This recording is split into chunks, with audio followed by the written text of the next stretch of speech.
Hey guys, I see I got two people here. I got Shayna and Mary. Hey guys. See if anybody else comes on. I know I'm early. Oh, it looks like just one. So maybe Mary had to go do something, Shayna. She'll bring me back. So happy Mother's Day, Shayna. You're welcome, Shayna. I can count on you, girl. You're here every week. Thank you. So happy Mother's Day. I hope you had a good day. You had a really good day. My contact is now blurring, so excuse me for a minute. I touched it and I must got a fingerprint on it.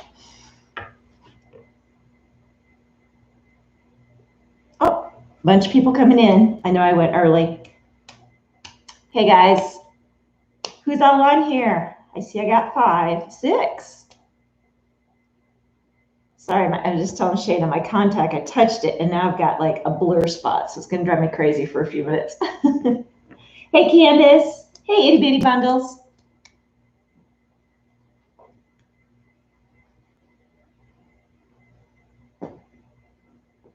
And my boy back here has been making biscuits for about the last half hour. He's just purring away and you can't see the pile of fleece that he's got right there, and he just gets in there and just goes at it. I'm just really glad he's not a drooler. I used to have a drooler. Oh, that would be a mess right now if he was. Awesome, awesome. We got more people coming in. I know Mary, I was reading through Mary's earlier. I don't know if she's on again or not. I know she left for a second. Looks like she wants to either make this or sew with me. I don't know which. So I want to find out who all's sewing with me and who's just watching. Hey, Lauren. Hey, Angela.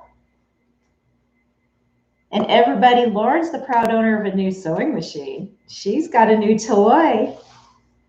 And you should see her stuff. She's making dog collars dog bandanas. She's like, oh, they're horrible. And I looked at the picture and I'm like, show me where. It looks great. It looks perfect. She even put her own little tag on there and everything. So yeah, I think she's already more advanced than she's willing to admit. Yeah, when you get the new toy, especially, all you want to do is sew. It's really hard not to. And then just get addicted and hits a rabbit hole.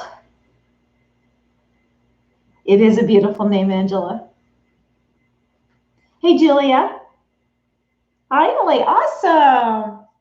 Yeah, most people eventually can find the lives when it takes a little balance sometimes. I didn't know with Mother's Day if I was going to have a whole bunch of people or if I was going to have nobody. Hey, Mary. So I was kind of hoping I'd have a bunch of people. I was kind of hoping I'd miss all the whatever dinners, lunches, festivities, and you guys would come and just kind of have a quiet night and wind down with me.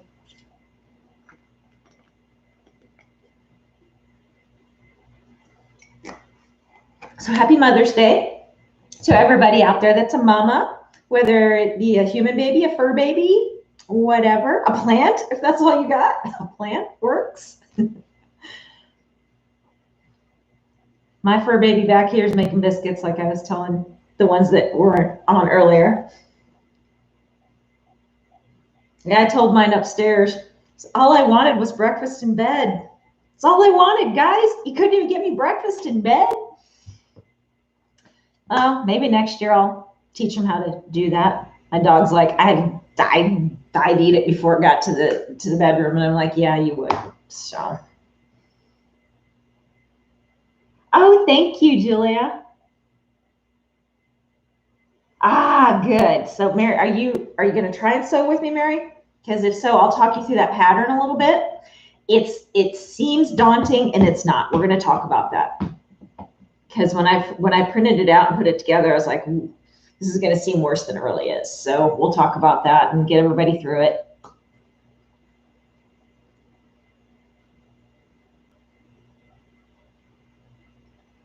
All right, at 12. Oh, cool. Good, Mary. All right, I'm going to go grab that. I just realized I set it over there. I'll be right back.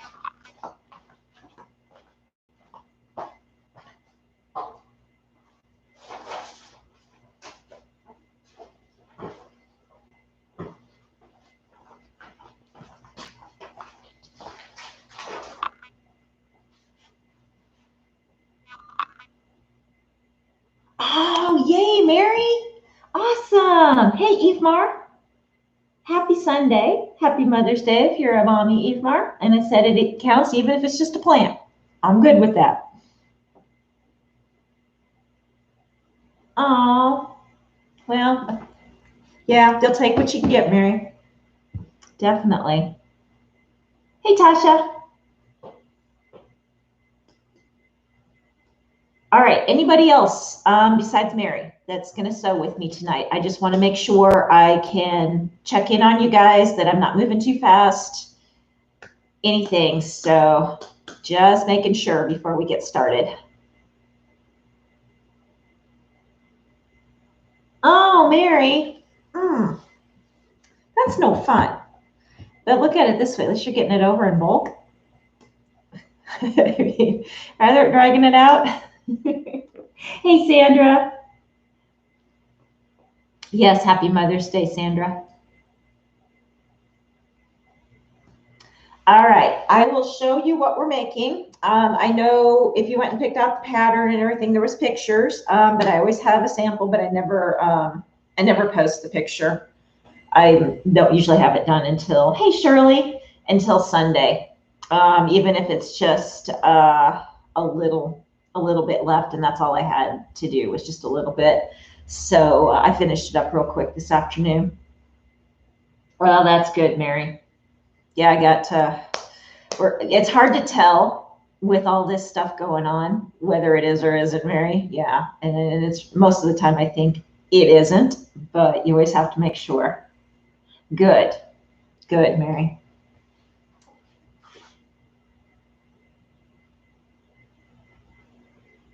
Julia, you're okay. Do you just need to get your stuff together? Because we can take a few minutes. I mean, if you just opened it, probably all you got to do is pull it out, find the cord and the foot feed and put it together. Because the embroidery part, since you're not going to be doing that tonight, then it's usually pretty plug and play. And then just get some thread. If we need to wait for you to print the pattern, we can do that.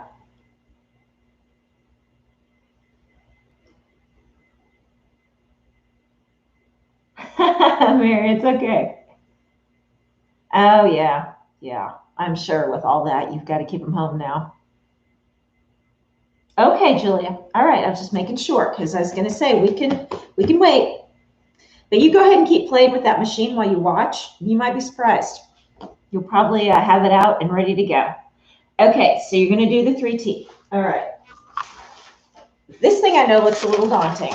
It's not that bad, okay? So when you get done putting it together, and the thing that you got to do, Mary, is make sure when you pull these sheets out, they all print off with a little bit of a white edge above the gray.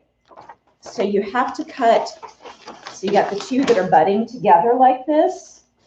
And on this one, you have to cut one of the sheets, take the white off, leave the white on the other one that you're going to paste it to, so that when you go and put it together, you see how that one's got it on the bottom here, but it doesn't on this piece, so that when you go and put it together, the part that you cut is on the top, and then it just lays nice and even, and you butt it up to the bottom of the gray from the piece that's underneath. And then you also butt up the lines, because when you see the black line stops, or whatever color line you're looking at, will stop on the one piece, and then it starts at a specific place on the sheet on the next piece. Make sure those lines are butting so that they just keep going straight through. So that's why I'm saying the top one, you have to cut the white part off and leave the gray. The bottom one, you don't cut it all. And then also the top one, you might have to cut the side too. So all your top pieces, you cut the white part to the gray off. Hey, Joanne. All right, so it looks a little, it's big. It really kind of came out really big. This part is a long sleeve. So I went ahead and did mine all together just because the long sleeve piece had pieces over here as well. So I did mine in the smallest one just because it was a sample, but I'm saving these pieces because I plan on cheating a little bit, and I'm going to cut out the next size if I sell it and tape it on so that I don't waste paper. And we'll see how we go after that. But don't get rid of this stuff if you want to hang on to it for other sizes. And then I save the long sleeve part for if I decide to do a long sleeve. You need 2 pieces. That's it. So out of all of doing this, this is what I came up with. I knew it was going to be that bad, but I had to put it together so I could understand what you guys were going through. So match up your circles in their quadrants and by the color. And it's real easy. It'll take you maybe about 15-20 minutes to do it. Just a piece of tape. And just go find yourself a room where nobody's going to bug you for a few minutes, because it literally just took me 15-20 minutes to put it all together. So anybody else coming on that I'm missing? I don't think so. Oh, hey, Sierra, I missed you. I'm sorry. Sarah, hey, hey, hey. All right, happy Mommy's Day to everybody. I missed saying that to a few minutes ago that just came on. Sarah, I'm glad you joined us. And we're going to have to get an update from you, girl. Find out how your dinosaurs. It was dinosaurs last week. I want to hear about the dinosaurs. So for those of you that haven't been on the last couple of weeks, Sarah is doing some spoon flower prints. She's actually doing the fabric. And she did the one for Amber's exclusive fabric. So she's the one that did all the drawing. And so now she's doing some other things. And last week we were talking dinosaurs. So she's working on dinosaurs right now. And maybe some other things. So we'll find out. We will find out. So anyway, so now we've done the pattern. This is what we're making. I added this at the bottom, and I'll tell you how to do that if you want to do that. But the one that I'm going to do tonight will not have that on there. I just did it because I was like, well, I'll show you a few ways you can change this up, okay? So that it's not like just a plain dress if you want a few different things. So super simple, and you guys are going to die how easy this is. So anyway,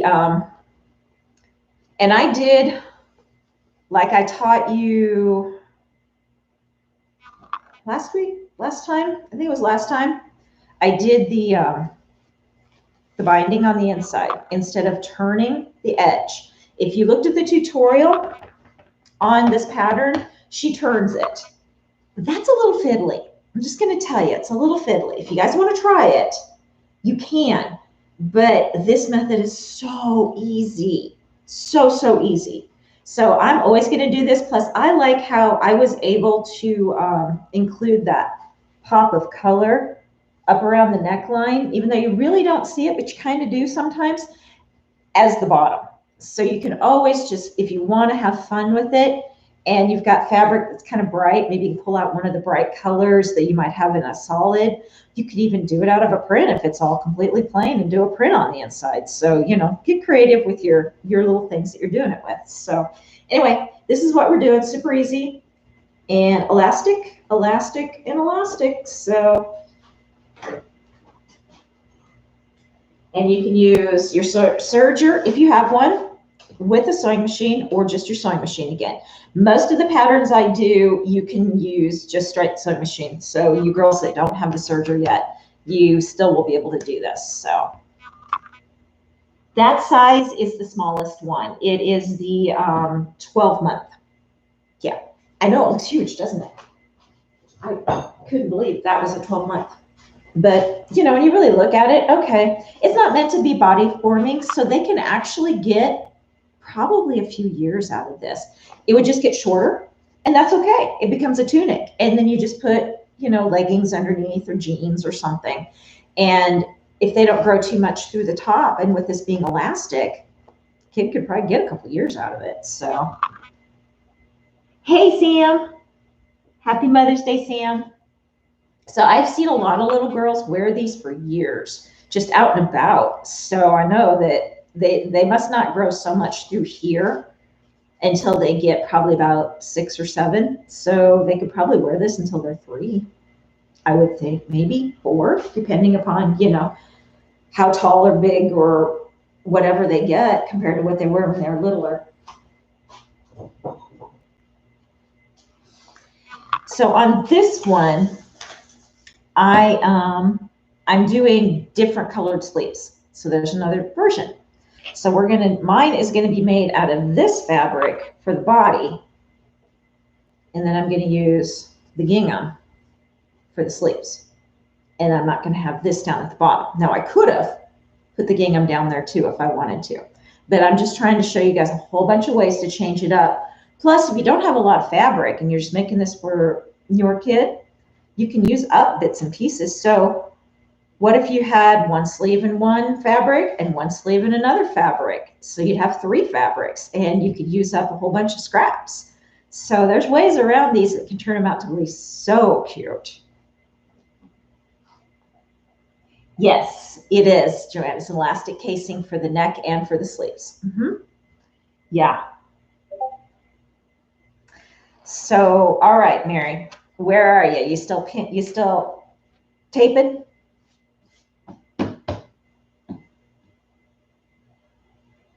And Mary, I'll show you a fast way to cut, if nothing else, the sleeves, because you have to cut 2 of these. And there's a real easy way to do that, so you don't have to do, one and then one again. Oh, thanks, Evmar. No, it's okay, Mary. You are all good. You are all good. It takes a few minutes. We'll just chat. I mean, it's not going to take long to make this. These go super fast, super fast. You'll be very surprised at how fast these are. Hey, Kay. Hey, Kay. Happy Mother's Day, Kay. And yeah, I'm drinking my Kavita tonight.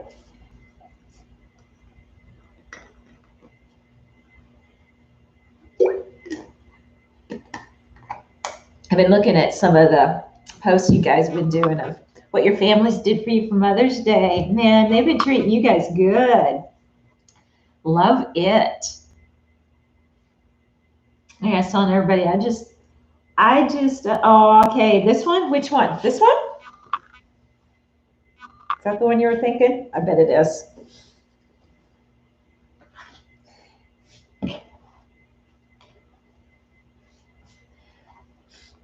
Yeah, I just looked at my dog and my cats this morning, and all you could have did was brought me breakfast in bed. Really, that's all I wanted.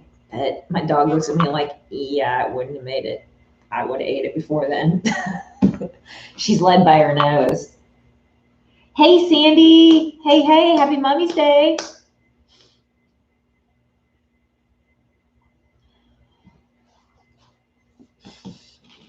Mary, I'll just let you tell me when you're ready.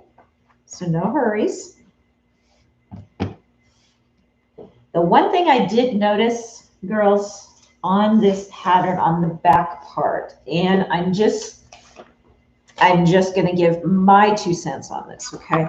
So this back piece for the main part, it's going to have, so I can do this right. It's going to have this little, it's going to come out like this when you print it, okay? So it's going to have dashed lines up here and a solid line down here. And basically your dashed lines is for your back piece and your solid line is for your front piece. Well, this style, if you don't 100% nail it, don't worry about it. It's going to be just fine. So if you want to do, if you want to fudge it so it's like this on both or like this on both, it's still going to be okay. I was able to get it to go, but it's so minor. I mean, look at the amount. It's that much difference. It's not a big deal. So don't sweat it. If this starts becoming a pain for you, just make it work. Aw, thanks, Sandy. Bear's back here finally done doing his little still muffins, and he was kind of like, oh, that was rough. Had to take a day off. Then there's also two lengths.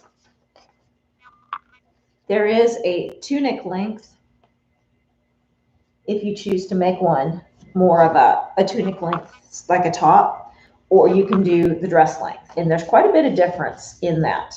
Now you could also, if you choose to do a tunic, but you want to cut it at the tunic length and then add this piece on the bottom just to make it, you know, that much longer, you can do that as well. This is the dress, and I just took the dress length and cut up about 1.5 inches shorter, and then cut this and put that on. So there's all kinds of ways to change it up, but just letting you know that tunic length is more of a top length. Now, if you do the dress and you want to get them to wear it for years and years, this will eventually just become a tunic on them because they're going to sprout up. So realize if you do a tunic length and you want them to wear it for years and years, it might get really short. I mean, it might end up like being right here on them, depending upon how tall or leggy your child gets. I was never that child. I grew about 1/8 of an inch a year, so we never had that problem. I don't ever remember having pants too short. I wore pants out because I didn't grow up. Oh, thanks, Kay. Okay, Sandra, thanks for stopping by, though. You go have a good dinner. Enjoy your time with your daughter. Okay, Lauren. Yeah, it's not a big deal.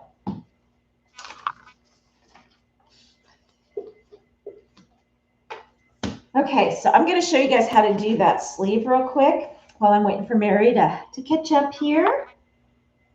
Yeah, some girls are lucky they're all legs. I'm still waiting for my all legs. I don't think I'm ever going to get them. It's just not going to happen. How does it happen that I end up being the shortest one in my family too? You know, even my mom was taller than me. Not much, but she had me by about 1 inch. I'm just like, this is not fair. My dad was 6 foot and I'm down here. Oh my goodness. All right, so I'm going to grab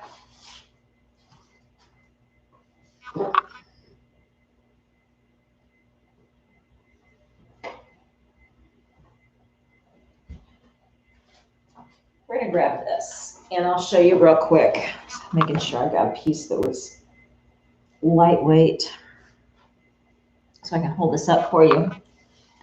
All right, so your pattern piece for your sleeves, you cut on the fold, okay? You can only do this with the sleeves because of that neck difference for the back, unless you're going to do it the same for front and back.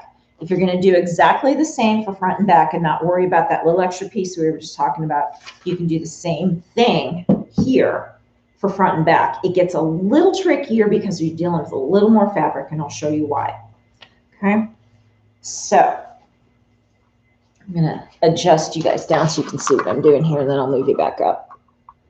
All right, so we've got your fabric here, and you're laying your fabric out. So if this is going to go on the fold, now this is non-directional fabric, okay? So realize I'm doing on non-directional. If you're doing on directional, you can do this. It just depends, and I'll show you. Non-directional, you can do it this way. So this is already 2, right? I'm just going to take this, and since it is a gingham, it's going to have lines on there, so I can make sure everything is nice and straight.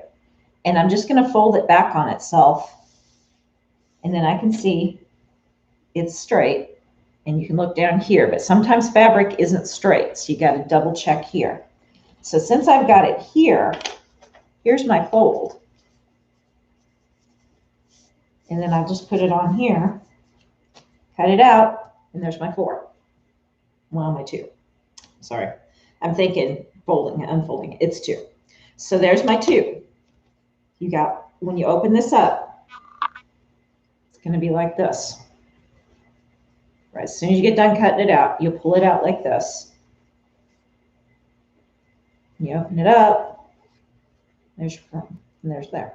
So you got two pieces right there. You're done. You can do the same thing for the back.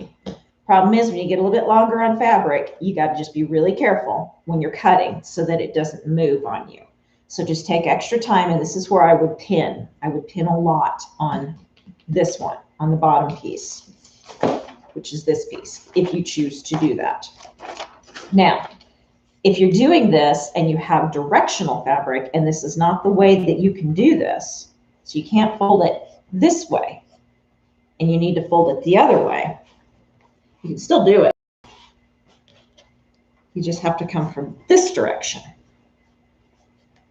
and fold it. Now I've already cut out my sleeve, but we're going to pretend that it's there. That fabric is there. And then you just lay it there. So you just got to pay attention to your fabric.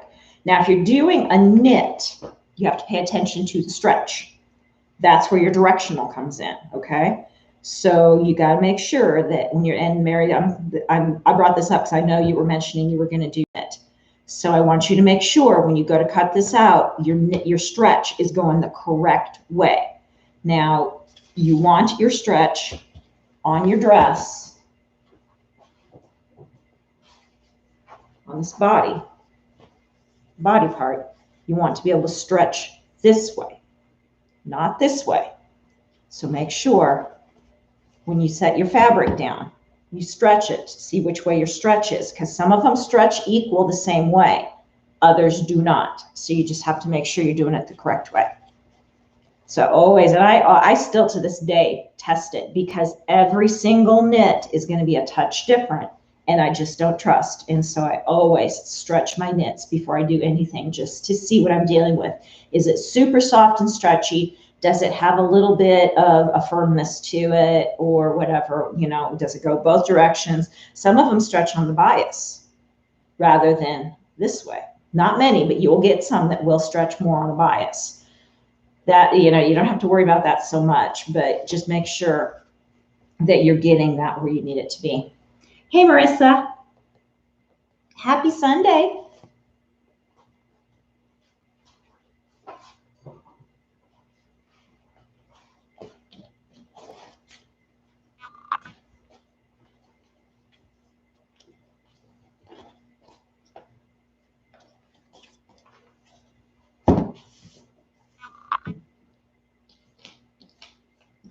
And I always, if you guys ever get a hold of these bolts and you go to roll your fabric, I always take a pin. You'll notice they do this in the fabric stores. And I push a pin into the loose ends. And like if I've got a piece hanging up here, I'll do it more where it makes sense, like right here. Or you could put another one here too. And then that one, you go to store it, see how it doesn't fall? Except for that one piece, and I can hang on to that. And then when I go store it, it just slides right in, and it doesn't ever get super wrinkled.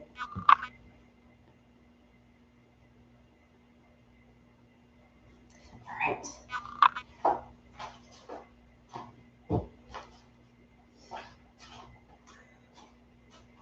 Now also on this dress, you can make it longer if you choose to as well. If you want to do a maxi dress out of this, you easily can.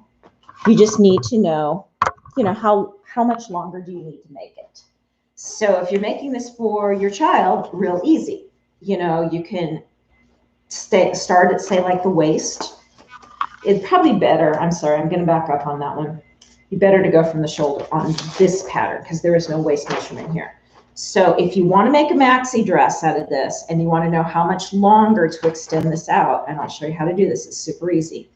You take a measurement from your child's shoulder, so right at the tip of their shoulder, and make them stand very straight and run it down and run it down the side. So run it down the side of their arm and then take it to where you want the hem to be, not the bottom of the dress, you know, where you, once you've got the hem up, you've put it in your 1/4 inch or whatever, write that measurement down.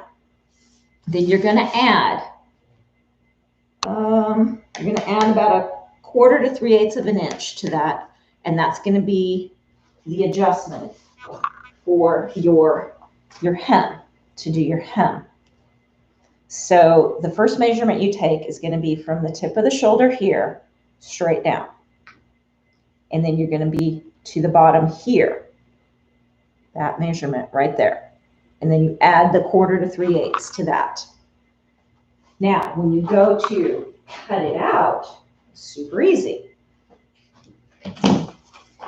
You lay this down, that measurement, you start here, and you go measure it all the way down on your fabric.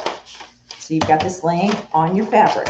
You measure all the way down to that measurement plus the 3/8 or the 1/4, whatever you just times 0. And then you take a ruler and you're going to lay it right along this angle.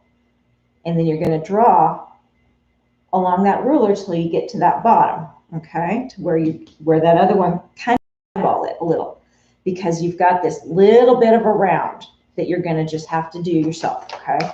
And so when you get to that point, to where this is, you can pull this down a little bit and kind of get your curve started. And if you can find something that matches the curve, whatever, I wouldn't worry about it a whole lot. You don't have to put a whole lot of curve into it. You don't even have to put a curve if you really don't want to. You can just take it straight across. And then if you want to go back and just kind of take an edge off on it rounds up a little bit more towards where that angle is. You follow this and you can see it's straight here, and then it kind of goes up a little to where this angle part is. So that's all you do, is you just run it straight down, and it just constantly does this.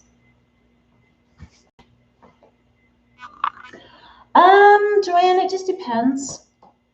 I like knits, I like cotton, I like linen. So it depends upon the look I'm going for, on which I prefer. Cottons are crisp. Linens are kind of crisp, kind of not. They're kind of casual but dressy looking or classic looking. And then a knit is just all around easy wear. You know, it stretches, it's fun. You know, it can be a little dressy, but most of the time it's not. It's just kind of a fun fabric. Oh, thanks, Leslie. Hey, Leslie. I didn't see you coming in. There you are. You came in up there. Hey, Patty. Can you see who else did I miss? You have 3 pieces. Okay. You only need 2, Mary. You need this one and this one. Did you cut out the sleeve, the long sleeve too, which is also on here? So that's this one. We don't need this one. You can save this one for later. That way, if you want to make one with long sleeves for in the fall.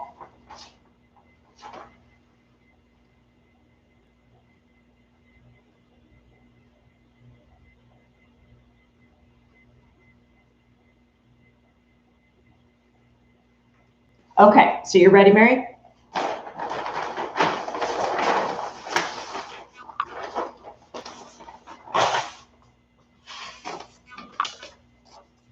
Hey, Zoe. Hope you had a good Mother's Day. Good to see you too. I miss you, girl. Haven't talked to you in a while. Okay, you just let me know, Mary. Okay. I'm just waiting on Mary to... She actually can sew with us tonight, girls. Those of you that have missed it, her husband's home. So he's got the little ones, and she's able to break away and actually sew with me. So this is going to be fun.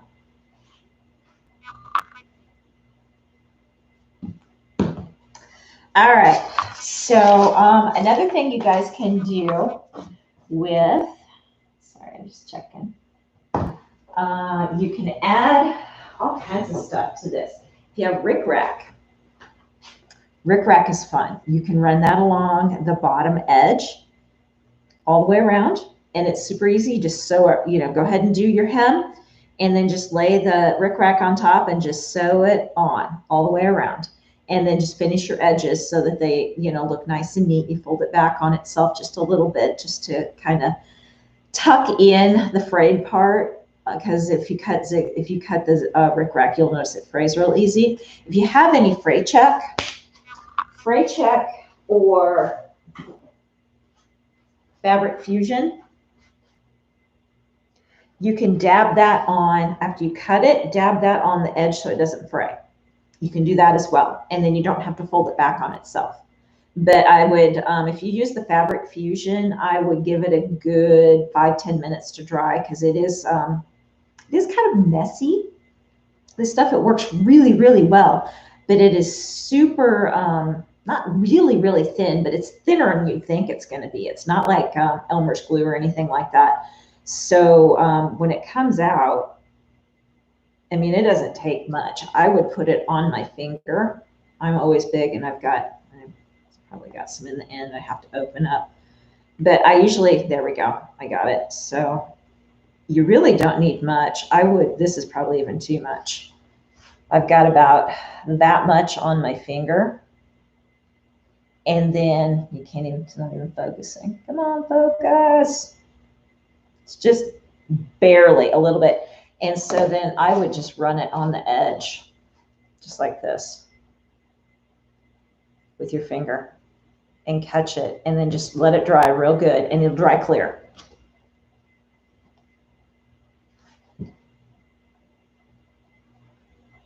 Lace would be very cute, Joanne. Yep, see, you guys are getting where I'm going at. You can change these simple patterns up just by little things like that.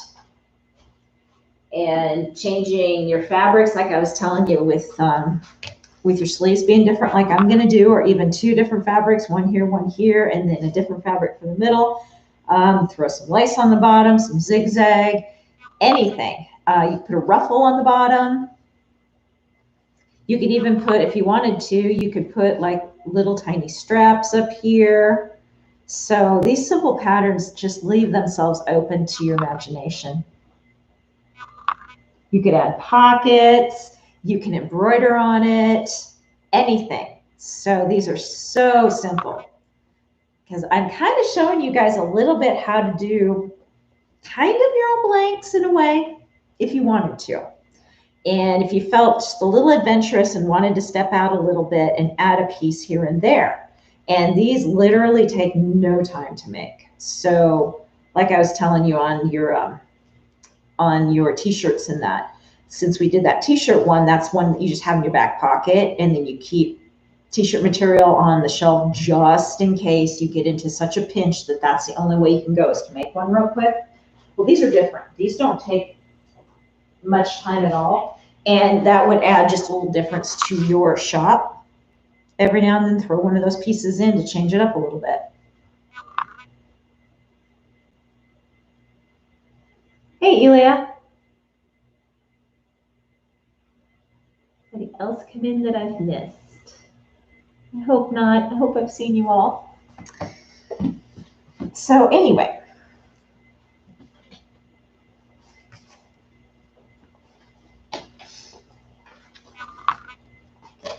you guys are going to die when you see how easy this is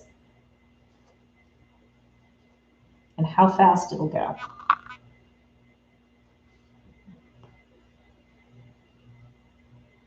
Kids do love pockets, yes. Just be prepared to have to fix them. Now, if your kid is the kind that will put their hands in the pockets and pull, then what you do is you sew that pocket on. And then you go back up to the top and you sew at an angle as well. So you just do one little, front, back, then front, back, the tacking stitch. If you go to your jeans, you'll notice you have tacking stitches at your pockets. So if you're not sure what I'm talking about, that's what those are. And then that will help that from coming undone if you're worried about, them pulling, or maybe you didn't quite get start, stop good enough or something. Hey, Angelina. They can put their cash in there. That's funny.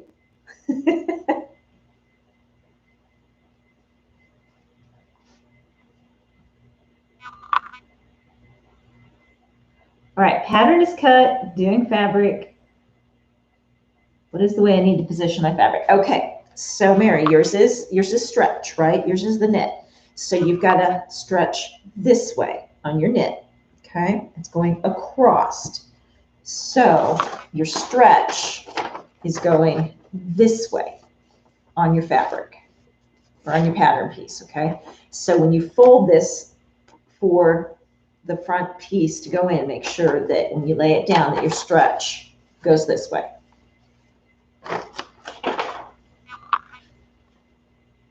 And then you can lay it the same way for the sleeve.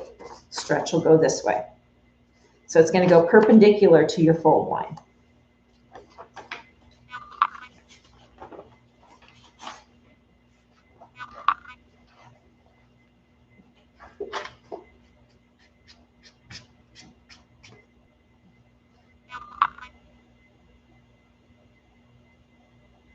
I've sure loved all you guys' pictures today too on Instagram.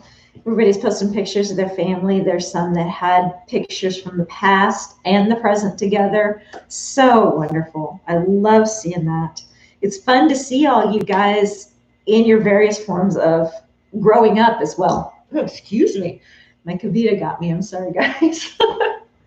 But, you know, some of you, it's really fun to see, you know, to see your siblings with you at a younger age. It is just, it tells so much about your, you know, just how you grew up. It's fun. It's fun to see that. I love watching other people's ways that they, you know, they grew up and things that they had and games they played and, especially the food they ate. I love the food. I'm all about the food. Sorry. Oh, thanks, Leslie. Yeah, this pattern's so easy, Leslie. You're just, when you guys actually watch through all this, you're gonna be like, oh, wow, is that all it is? It's nothing much. And they're so cute.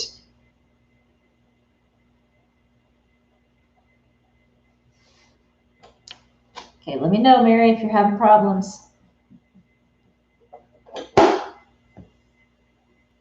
Keep catching this. The one thing about my serger is this thing kind of opens so easily. There'll be times that when I'm sewing, it'll accidentally just pop because it's just loose enough. It'll pop just a little bit and my machine just stops the minute this pops up, and that's what it's supposed to do. And one time I did that and didn't even realize I had did it. And I'm like, why is this thing not working? And it took me about 10 minutes to figure out that's all it was. That thing had popped open about an eighth of an inch of that.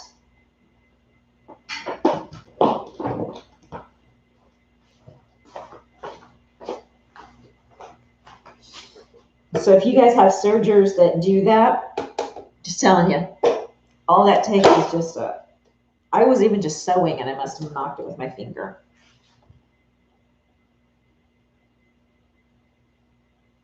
That's okay, Leslie. Yeah, I figured a lot of people would either be busy or tired or catching me in between or something, so it's all good.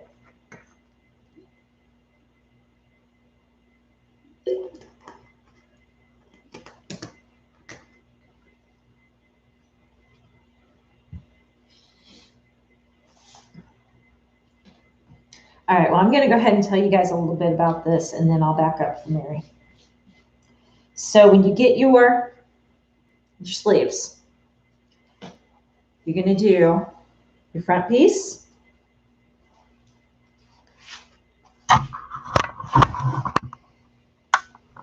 lay it flat. I'm going to get this one out of here so you guys can really see what I'm doing. Doesn't get confusing.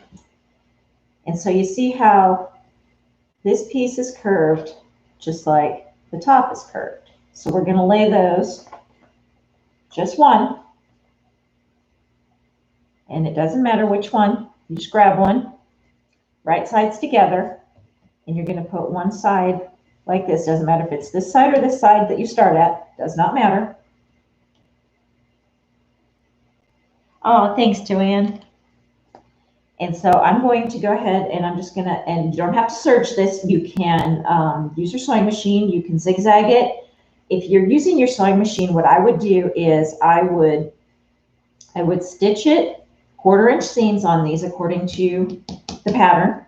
So you stitch in 1/4 inch, and then I would zigzag it just to finish the edge. But since I'm serging it, I don't have to do that.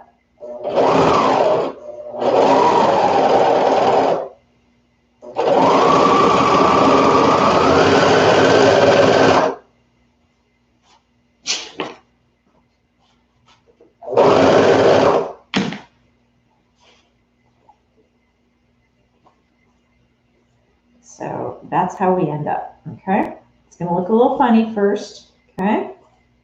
So I'm gonna leave that one open, pull that off to the side, and take the other one and do it to the other side. Now this is where you can get confused and try and do this. That is wrong. This goes off over there. Your other sleeve goes here.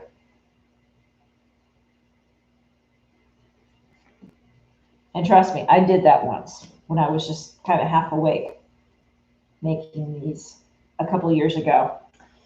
And the minute I did it, I went, oh yeah, that was really dumb.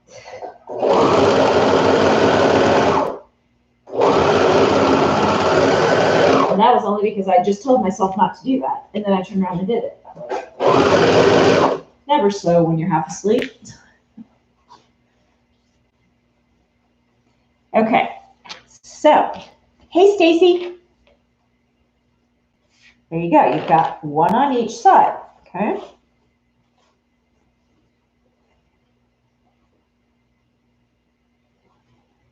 So now you're going to grab your other piece and you're going to do the exact same thing. COD. So now you want to make sure you turn and right sides together again. And so this side goes here, and then this side is going to go over here, just like we did on the first one.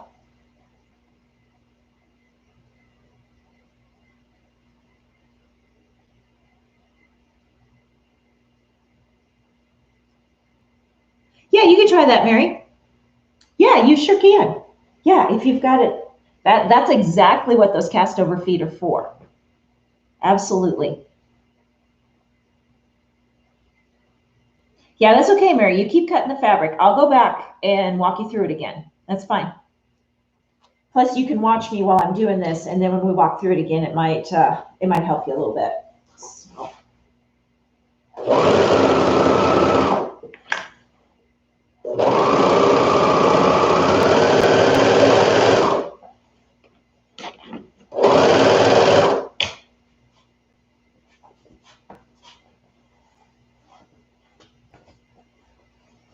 And you'll notice when you do this, I don't pin, but you guys are probably, if you're not used to doing this, you're going to want to pin it, okay?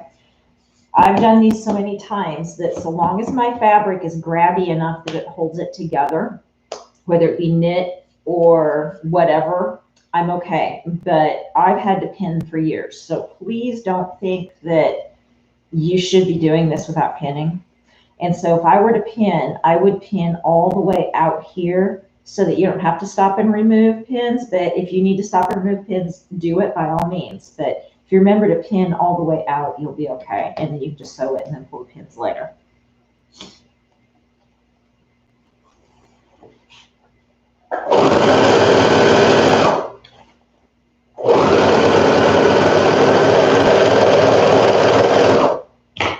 Okay, so when we're done, by doing that, you now have makings of what's starting to look like the dress. Still open on the sides. You can kind of start seeing, here's the neck up here. That's where we're going to gather. And here's the sleeves where we're going to gather. And there's where the hem's going to be. So now, when you get to this point, let's turn it back inside out again.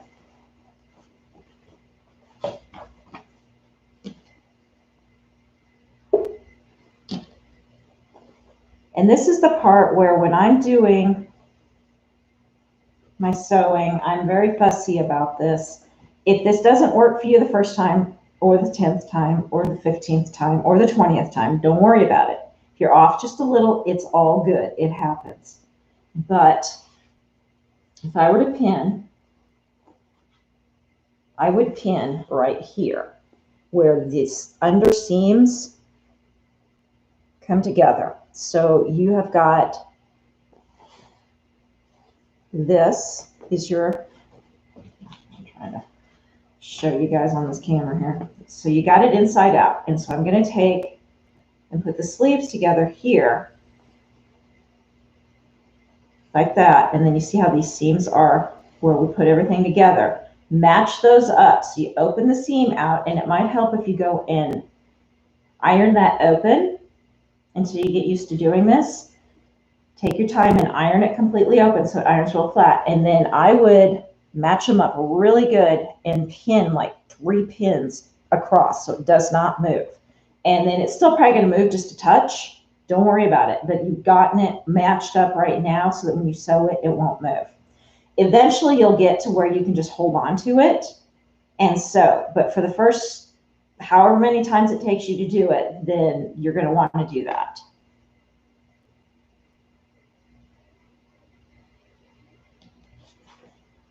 So I'm just going to zip these up down the side.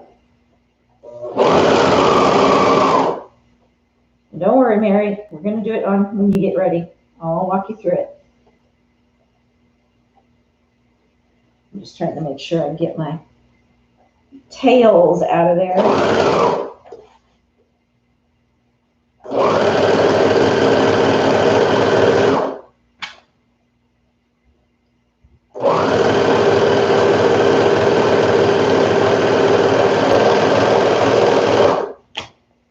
So you get the one done, and you've just sewed up that side, you're going to do the other side just exactly the same. And you can start, if you start from the top and sew down, you're going to match your seam. If you start at the bottom and come up, it's going to be harder. So I always start at the shortest run to get to that matching seam.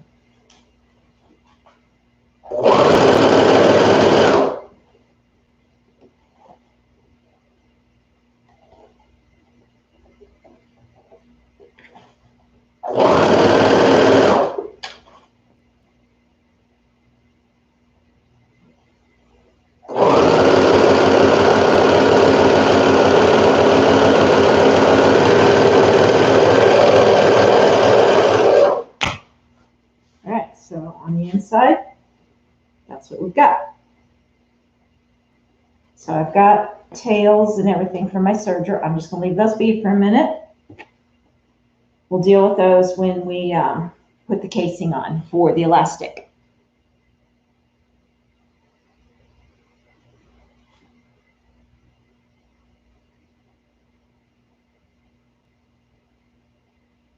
Just let me know when you're ready to go, Mary.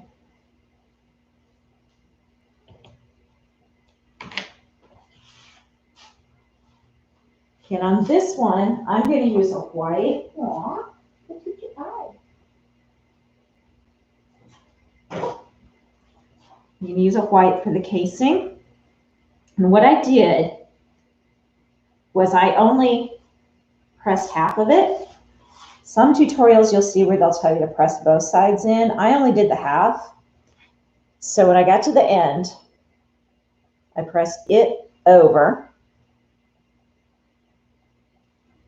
And then I pressed this end halfway. And I'm leaving this end open. Some tutorials will show you to push this in. Well, I found over time, I'm going to go sew this anyways on, and there was no point in me taking the time to do that. So I just went and did it all the way down on the one side. And then I'm going to, you'll see when I put this on here, that it kind of just, it makes up for itself, because when I flip it on the inside, then there really is no sense in doing the other fold. Okay.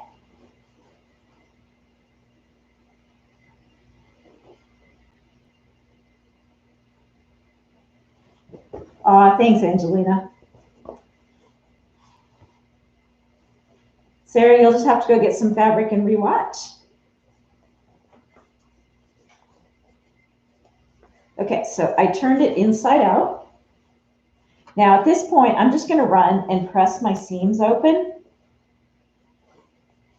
on the sides, okay? I always like those to be nice and crisp before I start doing some of this other, and then you can press your seams where you put your sleeves as well. So everything lays real nice. And with cotton, I find that if you press as you go, the final pressing isn't nearly as bad. I'll be right back.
Okay, so that just makes it lay a little bit nicer. I open these seams up here on the sides.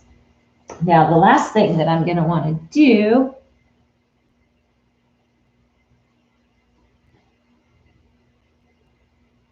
oh, it's okay, Mary. You are all good. You just keep plugging away and we'll back up a little. I'm going to zip around the bottom of this dress now with a serger, and the reason why I do that is number one, it stops the fray, and I only have to then turn it once, where if I didn't do that, then I would have to turn it twice. So I lose a little bit more in the length by doing that, and it's also fiddlier. So if you do this with this part and serge along, then when you go to do it on your machine, all you have to do is hand turn it. And I've showed you guys how to do that on another video as well.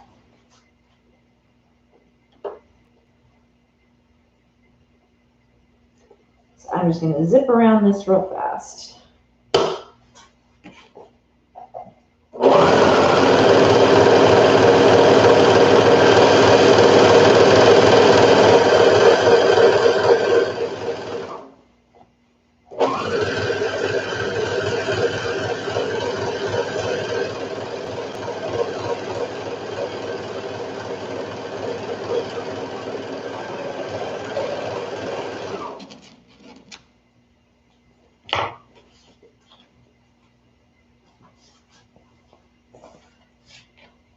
There we go. And so what I was saying earlier is then now that I've done this like that, then when I take it over to the machine, all I do is turn it. And you can hand do that at the machine. You just get it started and then lay it flat and just keep turning it and slowly stitching. You really don't, if you want to press it the first time, go ahead. You can go over and press that completely over. And then as you get used to doing it, you won't have to press it as much. And a lot of times the pressing is such an easy help. It'll get you through some things very quickly. If you're realizing you're fiddling with some stuff and you didn't press, go press. And I bet it's going to help you at least solve some of your problems, if not all of your problems. Hey, Joanne. Happy Mother's Day.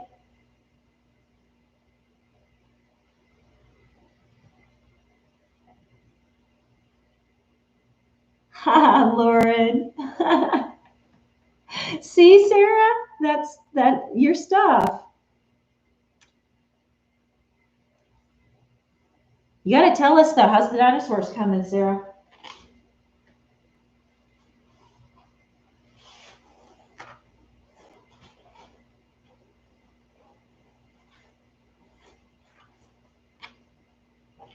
All right, so now I'm going to go take some of these down a little bit, and that's only because I'm going to catch them in the casing so they will not unravel. But I'm not taking them all the way down. I'm leaving an end of about 1 inch, and when I sew my casing, I'm going to have it tucked in underneath, and you're not even going to see it.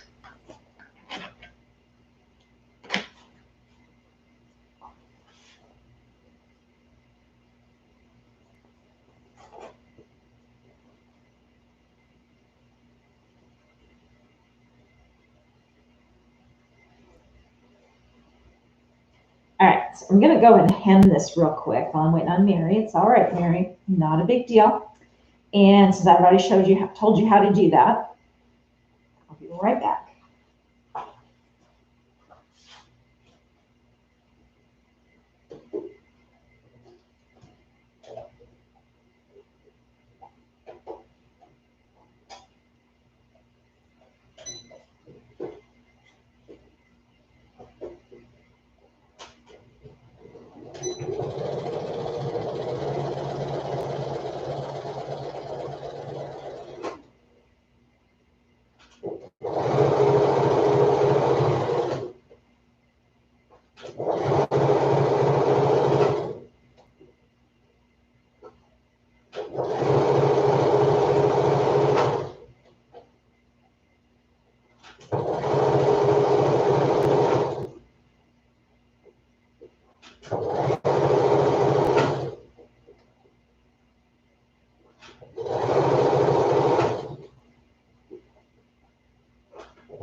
Okay, so now you can kind of see what I was talking about, how I just turned it right at the edge. And there's your hem.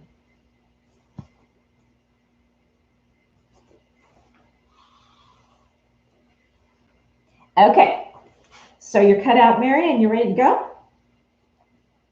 I'm going to turn this back inside out. So Mary, lay one of those fronts, which would be this piece.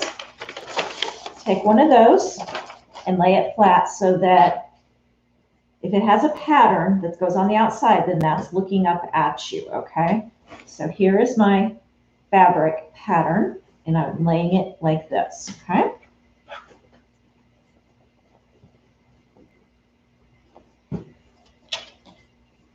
Aw, thanks, Mary. And then grab your sleeve, and you'll need both sleeves.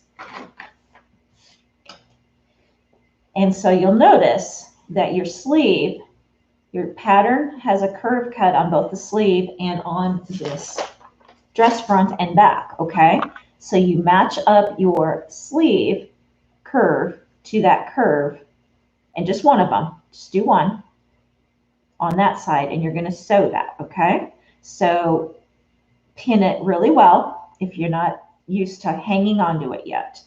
I'd rather you pin than sit and fiddle with it and have to rip it out.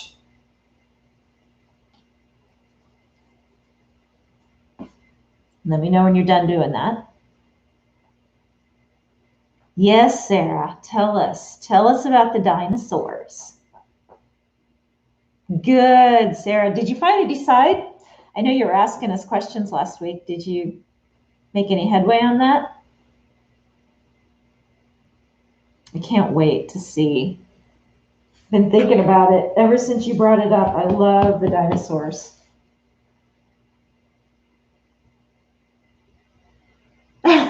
Julia.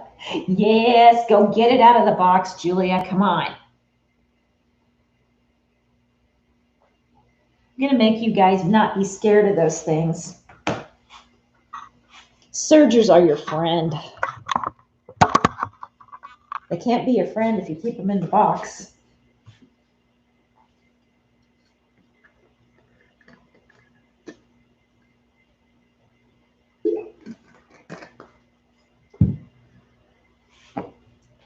Leslie, did you go find that Kavita? I know you were going to go look.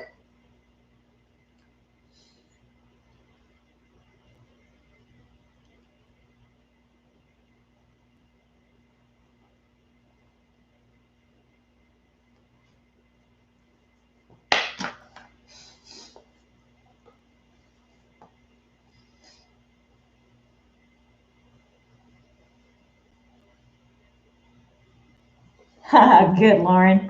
Of course, and you know, if you talk to me, I'll just enable you some more.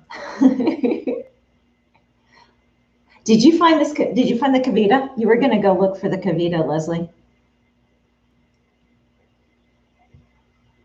At least I thought it was you that was going to go look for it. Okay, so then go ahead and serge or sew along this edge. Oh, no big deal. I was just curious if you had found it.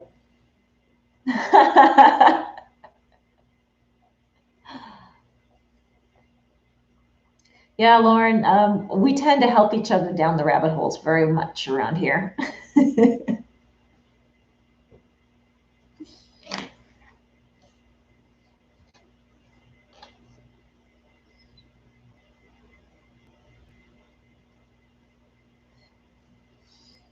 Okay, Sarah, we want to see. I'm sure we're going to love it. Love it, love it. We're all just dying to see it.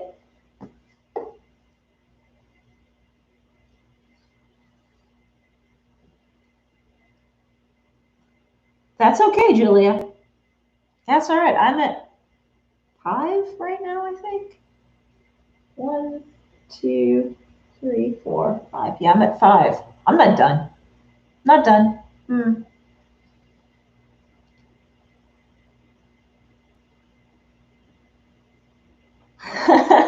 Lauren.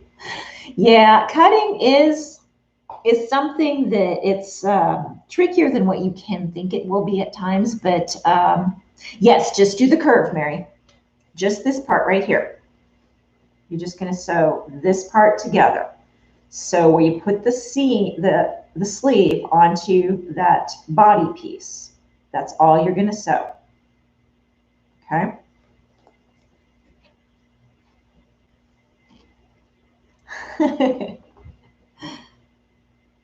Yeah, I have other things that kind of populated as well. I'm a spinner and not as in cycling. Okay. So I'm a fiber spinner and I started with 1 wheel. I now have 4. And each one of them does their own thing. There's crossovers, but each one does its one thing really well that the other 3 cannot do. So, yeah, sometimes, Lauren, it is the space you're in. I added my flat part to help with that. I'm not following you, but I trust you, Mary. I'm just not following you.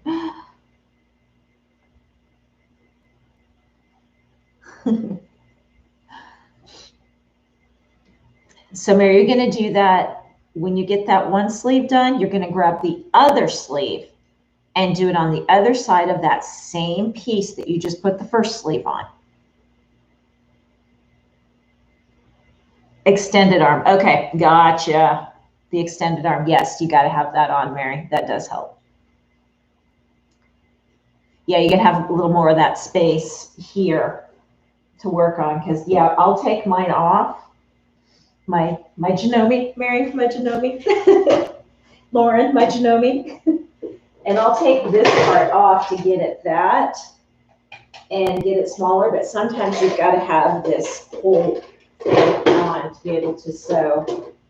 So just realize if you're struggling too and that's off, that might be it. Or if you're struggling and that's on, that might be it.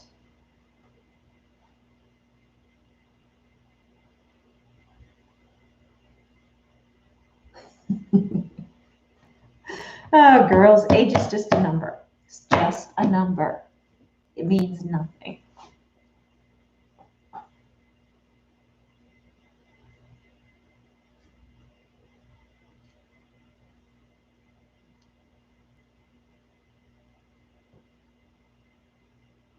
See, Joanna agrees. It's just a number.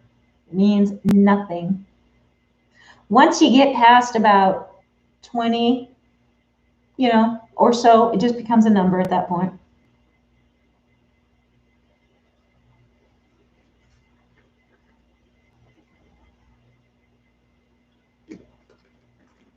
Yeah. Once you get out of that teenage area is kind of when it just really doesn't matter anymore. Leslie. Yeah, we're all forever 21, Sandy. Totally forever 21. Even though, if I could go back and be 21, I don't think I'd want to do it. No.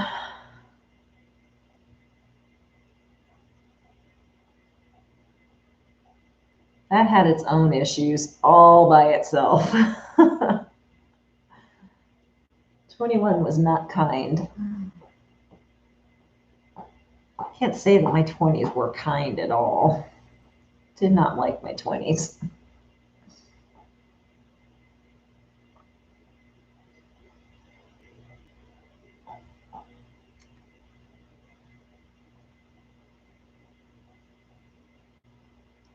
Oh, that's awesome, Sandy. I'm glad you got your kids trained well. No, I don't think most people would go back to 21, Evemar. They think it's so awesome, but it really isn't. Sorry, this is kind of a strange text here.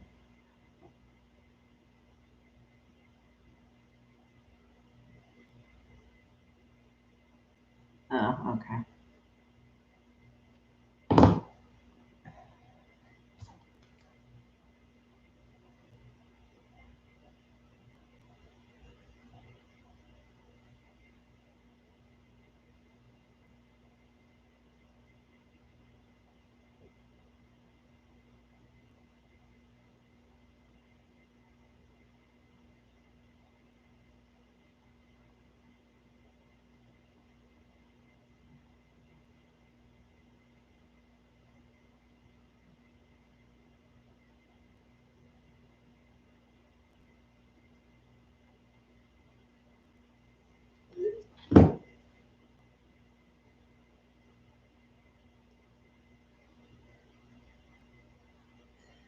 Okay, Mary, let me know when you're ready to move on.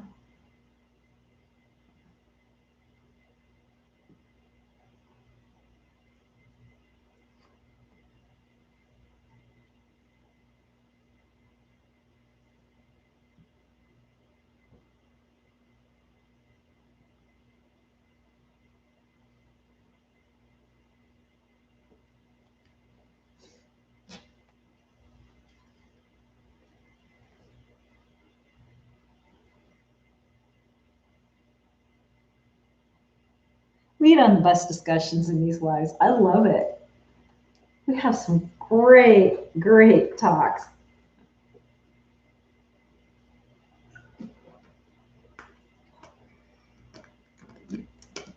On the front, back, whichever. Okay. So Mary, make sure you're only working on one piece. You have both the front and the back. Lay one to the side. You're not dealing with that one at the moment. We're just dealing with one piece, whether it be the front or the back, it does not matter. And then the two sleeves. And then this other piece comes in last. So lay that away. So you've done one sleeve here, the other sleeve here. And then when you open up, you've still got your sleeves flapping open, obviously. Okay, so you've just taken the one side and the one side that matches up. Yes, yeah, and so just ignore that other front, back, whatever. That's not even playing into the picture right now. You've got two sleeves and this. Okay, so when you're past, when you've got both of those on, let me know. And then that's when we put the other piece on with the sleeves.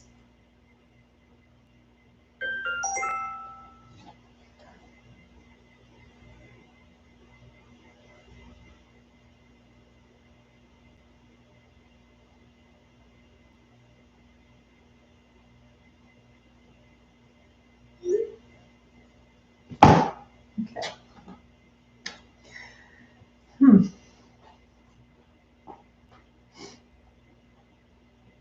Okay, good. So now you take your other piece, the back, the front, whatever, that you laid off to the side, and then you're going to do the other half of the sleeve just like you did with the front.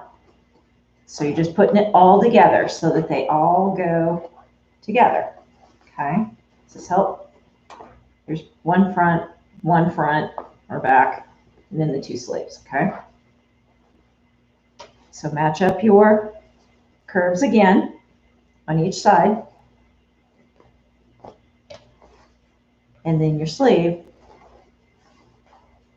basically is on one side's on the front, one side's on the back, one side's on the front, one side's on the back. Yes. Yeah, so pull your other piece back in now, the one that we laid off the side.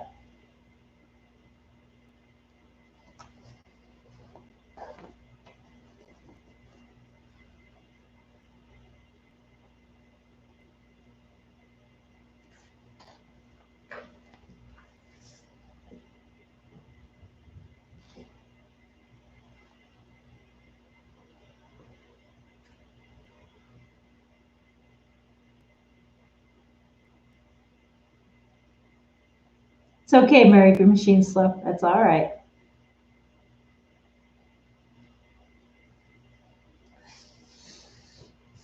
As long as it gets you from the beginning to the end, it's all that matters.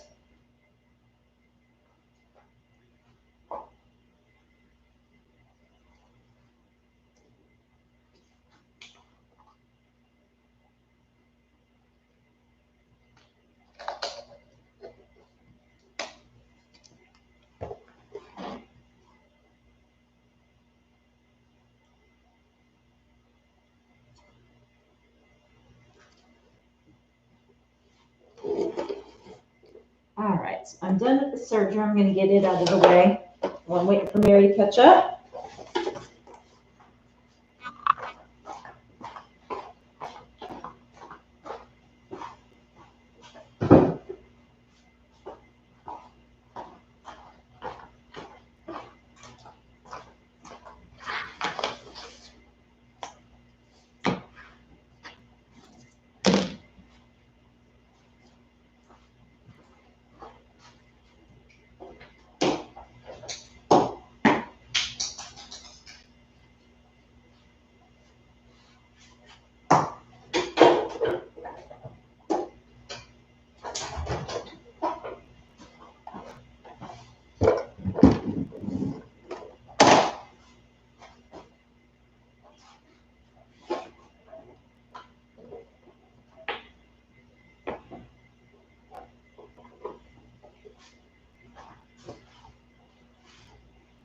All right, now I'll be able to show you guys a little closer here now.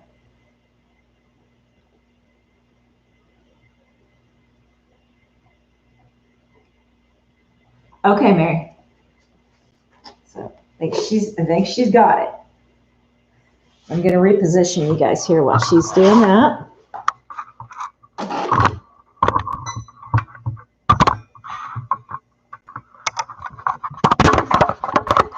Don't watch if this makes you sick, guys.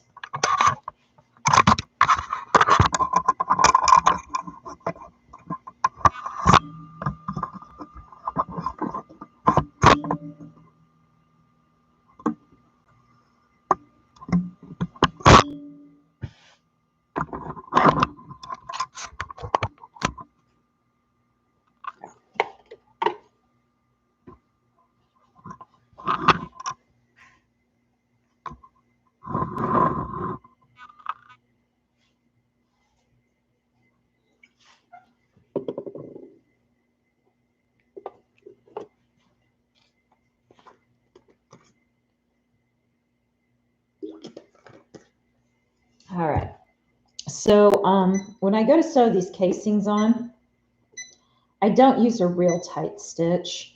I usually use, I'm going from about a 2 to a 5 is what my machine goes between. So I usually set mine at about a 3.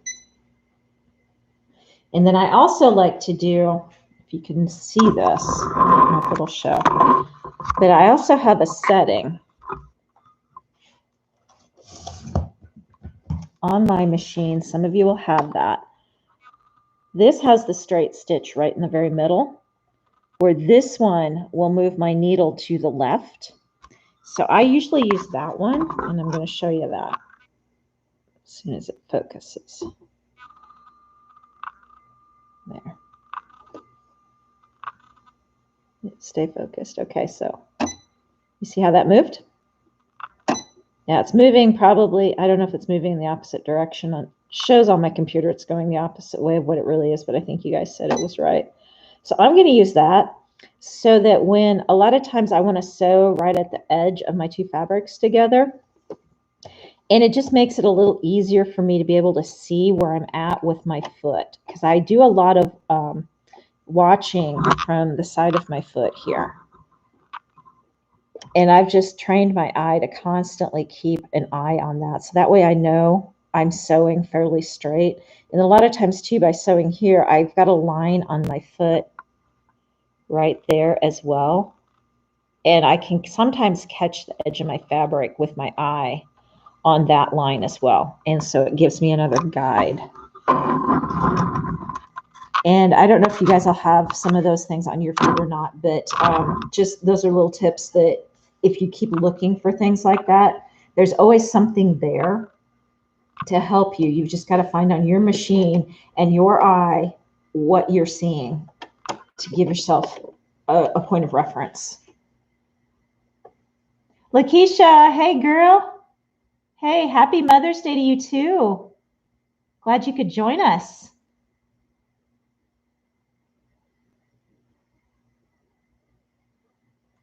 So when Mary comes back, then I'm going to have her do her side seams. But I'll show you guys how to do this casing since we're talking about it. So the casing, I turn the dress so it's right side out. So you see the fabrics. And you take the casing. Now remember I told you we just turned the edge right there. And then I just turned one of the long edges into the center. Now I cut these 1.5 inches, okay? 1.5 inches wide.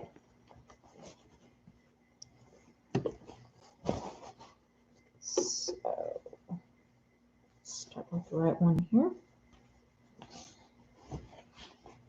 So the part that I did not turn and press, this free edge is going to go up. And I'm going to start, I always try and find a place where it won't show so much just in case it does show. And a lot of times if you start where a seam or a meeting of two fabrics is, it just, even if the eye sees it, it tends to think that's where it's supposed to be. And so it won't pick up on it as easily. Now that's just me being fussy, but just saying that's what I do. And so I'm just going to put the two together. Make sure that the folded parts are up, not under, but up. So your right sides again are together, right sides of the fabric together. And then I just stitch it on there.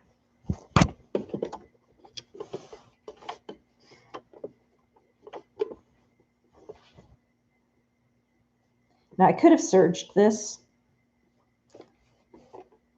but this one I'm going to go ahead and bring my needle back to center just because I'm not, if I was sewing this way, I would have that needle over in the left position. But since I'm going to sew this stuff on this way, so that all my fabric is facing you guys on the camera, then I need that needle to be in the middle position.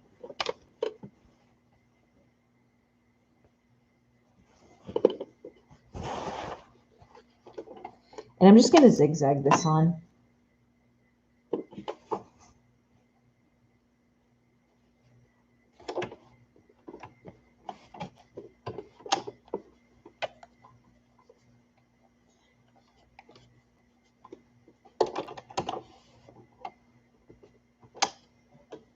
And you do want to do a little bit of a back stitch when you start with this.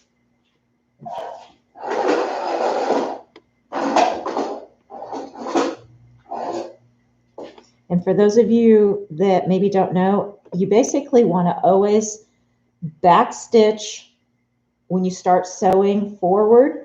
I usually start forward, back, forward as my tacking. So I'll just go a couple stitches forward, a couple stitches back, and then go forward the rest of the way. And if nobody doesn't tell you to do that, you don't know to do that. So it's just tacking it so it doesn't unravel on you.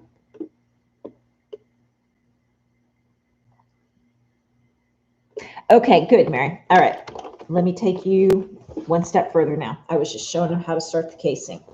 Okay, so take your side seams. You're going to sew your side seams together now. So match up, fold it in half.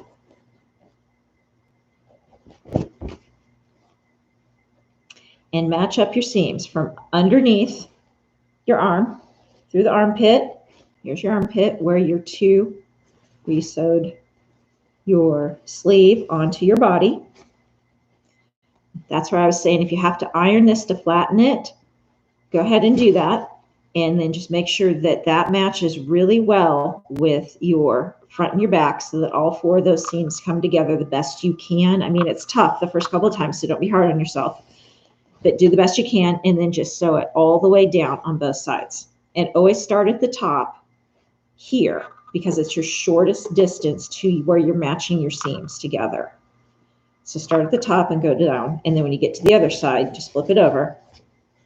Start here and go down. Okay?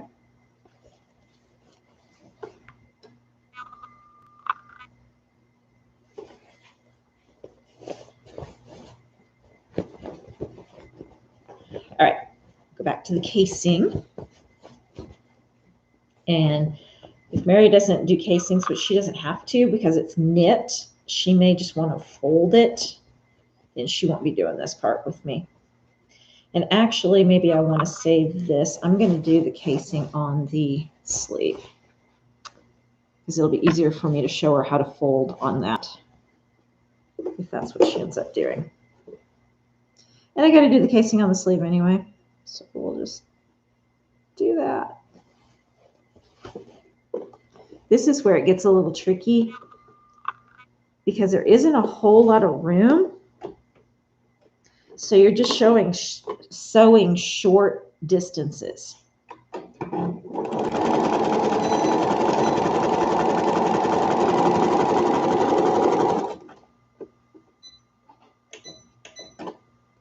And always make sure you have your needle in the down position to end in the down position if that is something you can do. If not, every time you stop, turn your wheel so that your needle is always in the down position.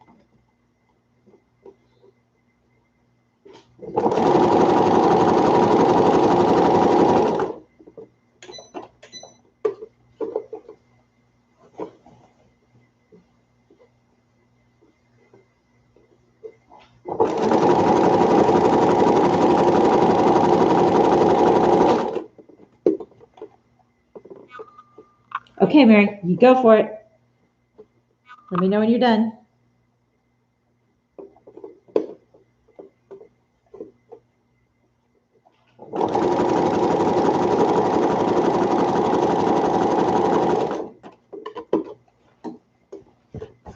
So when I get back around to where I started, first thing I want to do is I want to cut my tails.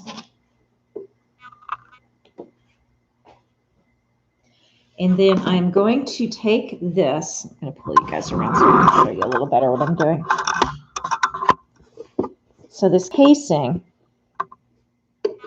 this part is going to go past my beginning, okay? So I'm going to sew it so it goes past it. And I'll show you where I cut it at that point, but let me finish that up.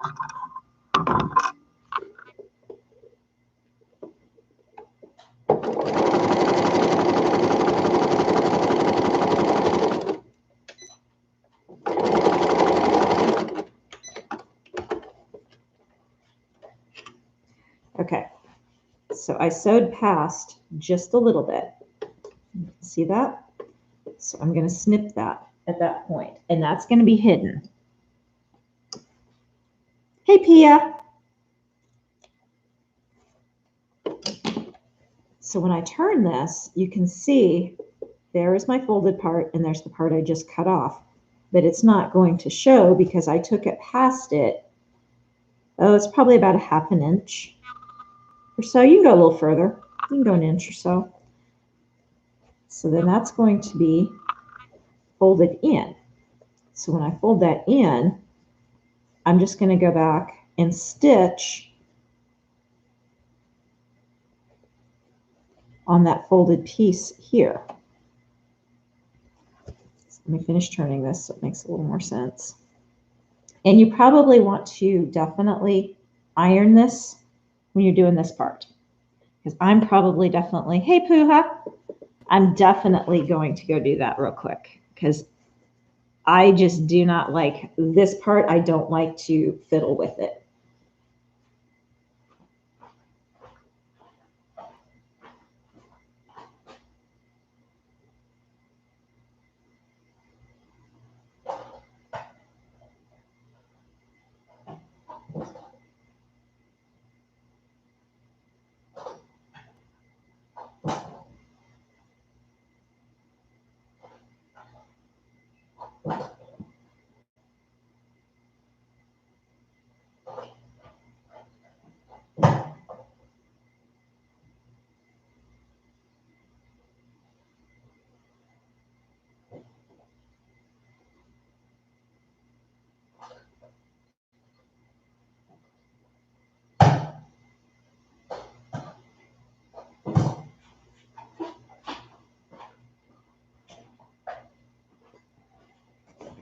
Okay, so I went and folded it and ironed it so it's real nice, and I'm going to turn it when I go to sew it. I don't sew it that way. So now you can see here's that folded part that I'd ironed back way before I even started. And then I've got this piece here that for some reason, oh, it's fine. Yeah, you just kind of got to mess with this one piece so it lines up with your other one when you go to sew. So I usually just pull the top one down so that it matches, because it should. There's no reason it shouldn't. And that's where I'm going to start sewing, is I'm going to tack that part down.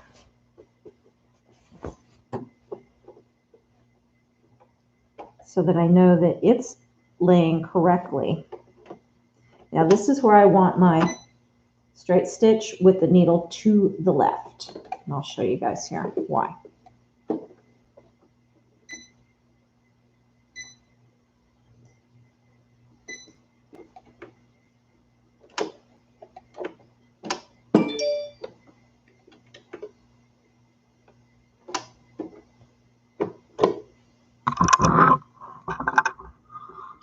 Okay, so I moved my needle to the left already. I take that back. I did not. I'm going to move it to the left.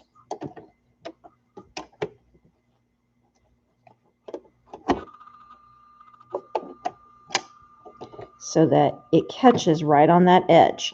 And see how I was telling you that the side of this casing will line up visually on my foot with that line there on my foot. So that's why I want to do that. So if you've got feet that do that, it makes it real easy for you to always make sure that you're going straight. And it's just purely a visual thing for me. So I don't want to sew 100% closed. Hi, Lily. Are you talking for your mom now? She's sewing you guys dresses. Okay, so this casing, I'm not going to sew all the way around because I've got to leave a little bit of an opening for us to put the elastic in. So I'm going to sew about 7/8 of it. So forward, back, straight stitch on this.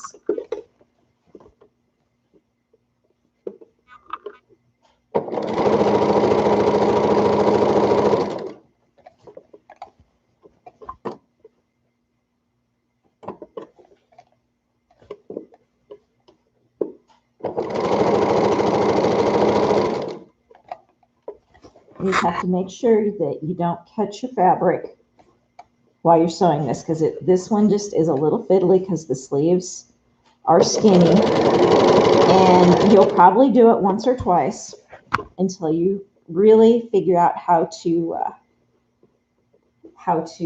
not do that. There's my scissors.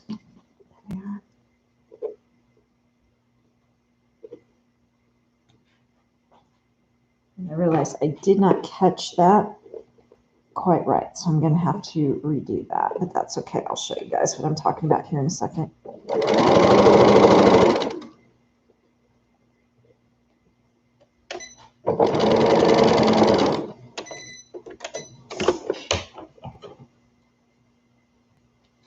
Again, about a stitch length of 3 on that.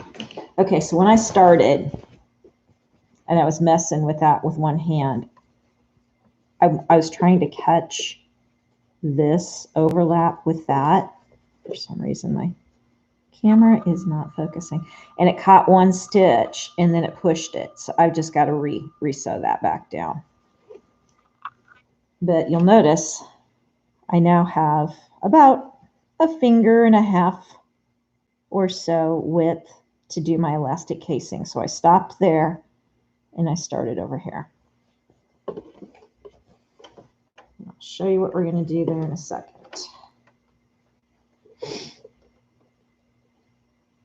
Okay, Mary, you got your sides done? Your side seams are sewn?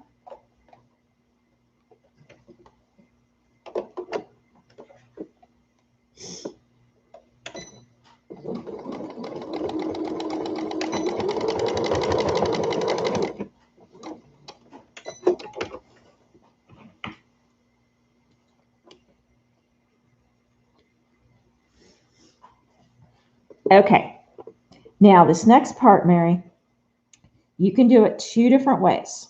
If you want to make the casing like I'm using out of your knit fabric, you can.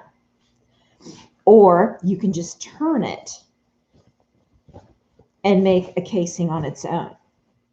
So I will show you both ways and you decide which way you want to do. Because it's knit fabric, you can't really use a cotton binding like this. So, but you can make it out of the knit. So if you make it out of the knit, you'll cut a piece that's 1.5 inches wide. Then you're going to go and you will have it laying on your ironing board like this, all the way down. You're going to iron over the top edge first, and then you're going to iron over one side only to the middle, all the way down. So you want to cut it the width of your fabric, which is, you know, whether with it being knit, it might be like 58 inches wide. So 1.5 inches by 58 inches. So if you want to do that, you can do that and then attach it the way I'm showing here. If you want to turn your fabric, you can do that as well, but you'll need to go to the iron first. So you'll go over to your ironing board. Let's see if I can do this. I got to put you guys back up here to show you.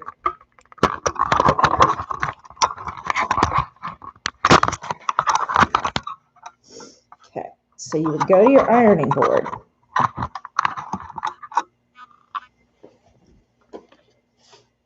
And you'll have your dress. And you'll turn an edge, you know, about 1/4 inch or so, and iron it all the way around. Okay.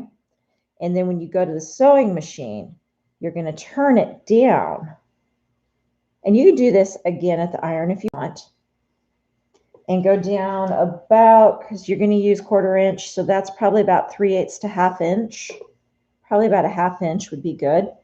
Flip it down another 1/2 inch, and then you're going to stitch right along this edge here, all the way around. And you're going to do that on the sleeves and on the neck. So you have 2 different ways to do it, your choice.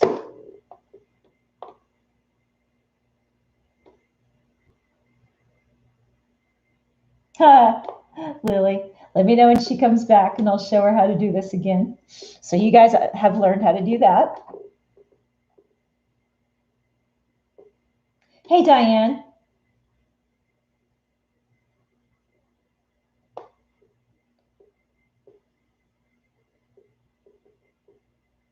Awesome, Diane. That feels good to have it done, doesn't it? Okay, so I'm going to do the other sleeve.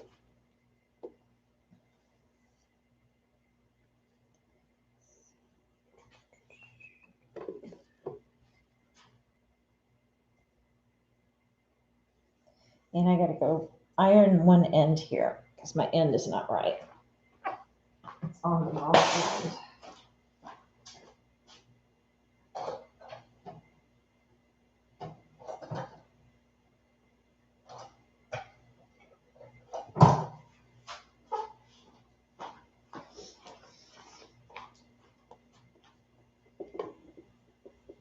Oh, thanks, Lauren.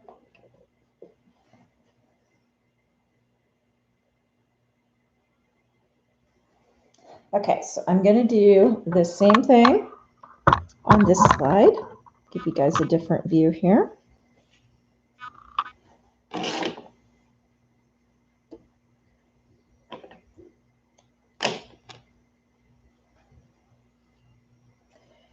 To the zigzag.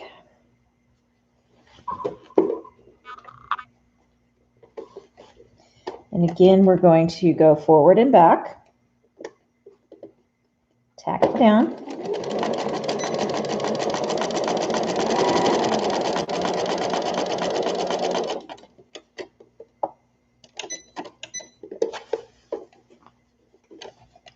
And this just takes time because your sleeve is so tighter. The diameter is tighter than the neckline, so you can't lay as much of it flat for a longer length as you can when you get to your neck.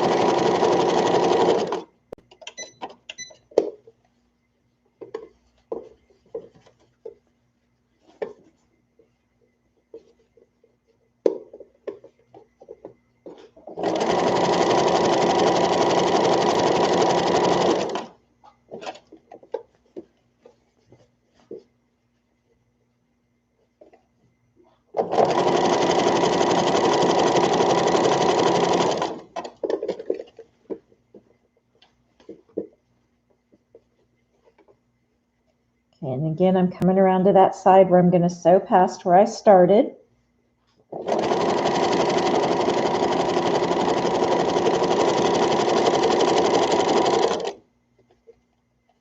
And make sure I back stitch.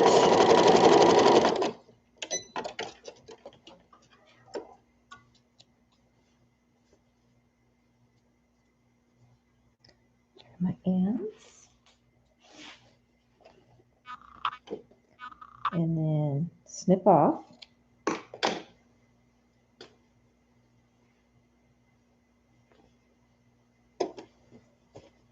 Flip it, and then we're going to go and iron it real fast to turn it. Okay, so I'm talking to Mary now, right? Not Lily?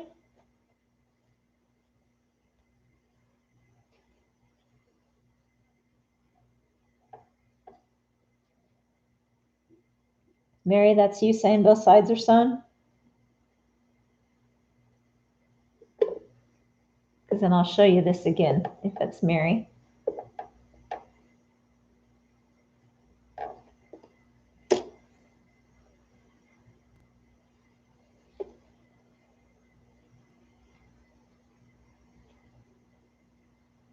Okay, I'm going to go iron real quick.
Warming up the iron. Okay.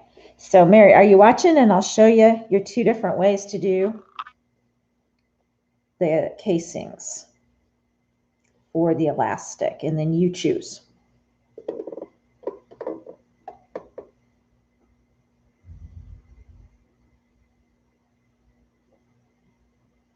Okay, so you have two different ways, Mary.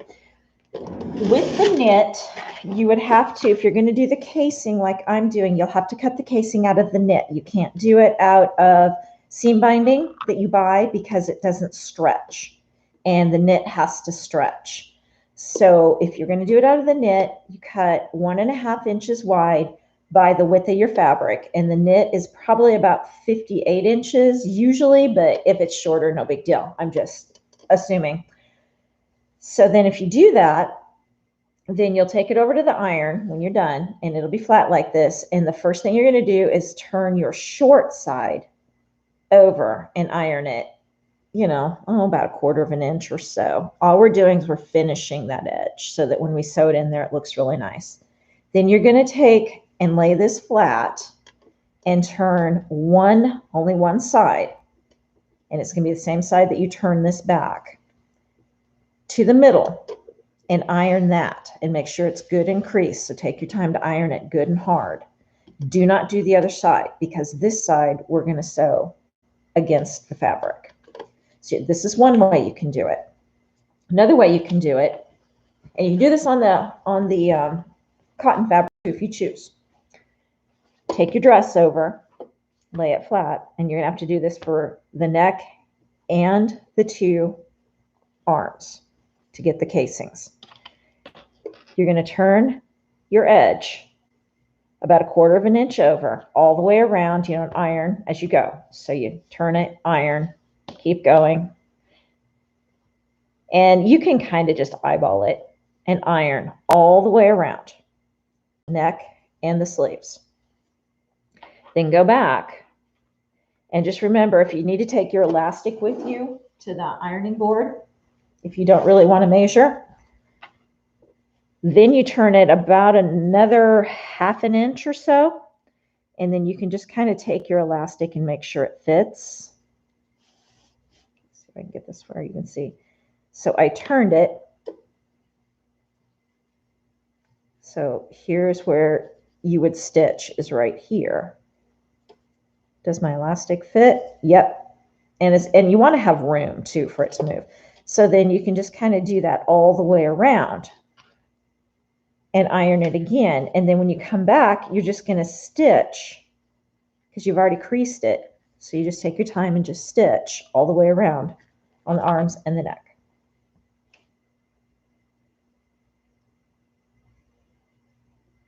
Okay, so if you want to do the binding, it's 1/2 inch wide by the width of your fabric.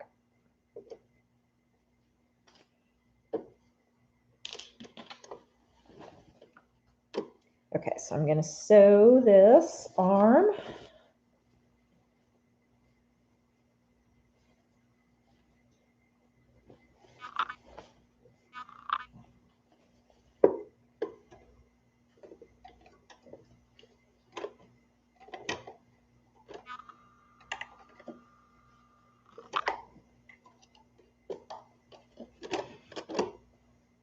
So I'm going to move my needle back over to the left, adjust my stitches because I went to the zigzag, so it reset everything for me.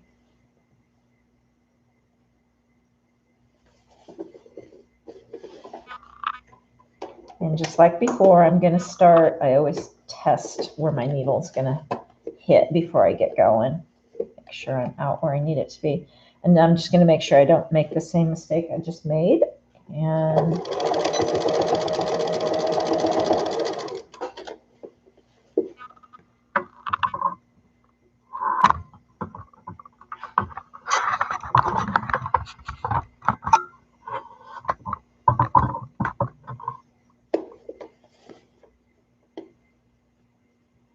yep, 1.5 inches wide.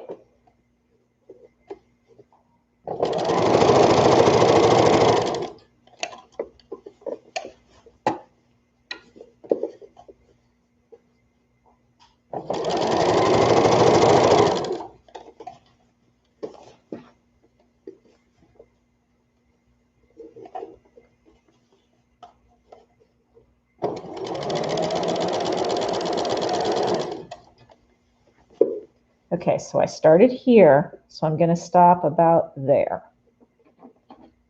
Tail out of the way, both top and bottom. Every time I don't do this, I will accidentally sew that tail in to my approaching seam up here, and then I just have to fiddle with it to get it out. So I've learned it's just easier to not do that. So that's probably about 1.5 inches gap that I left open. Or, you know, if you just want a 2-finger, 3 fingers, a scissor, whatever's easiest to measure at that point if you've got to measure it. But all you're going to do is you're going to put the casing or the elastic in through there.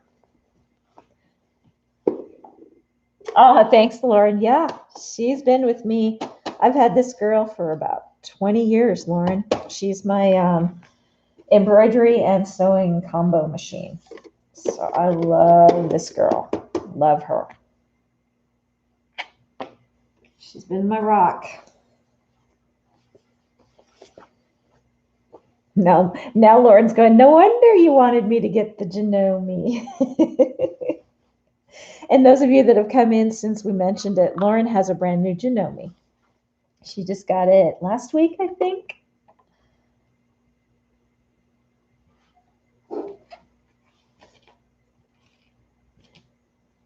All right. So I'm going to wait for Mary on the binding for the neck so I can show her. But I'll show you guys how to do the elastic, and then I can show her as well. So the elastic guides are in my description. And it goes by size on what sizes you cut.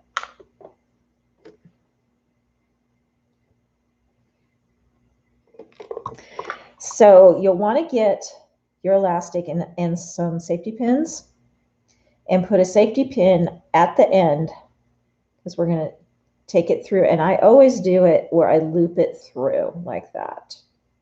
Some tutorials show you where they just put it through the end and then they pull it that way. But I've tried that and I don't feel like it guides it through as easily. I feel like I have to mess with it more. So I started doing it this way and it seems to guide it through a little easier for me.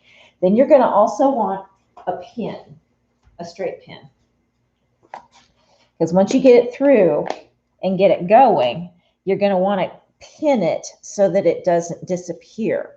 Because obviously this is shorter than the diameter around your sleeve.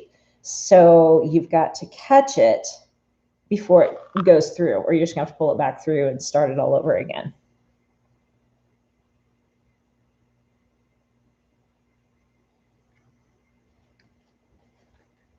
All right, so you feed it in to that open space that I was telling you to leave open. And we just start feeding it through. You just inch it through and you're just inching that safety pin through. And so you want to get a safety pin that's got a decent amount of length on it. You don't want one of those little tiny baby ones, or you're going to be inching it through a lot longer than if you get one with a really long distance on it.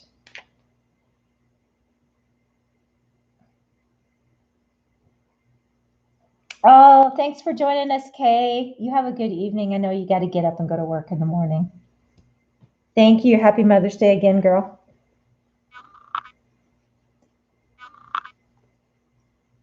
Okay. So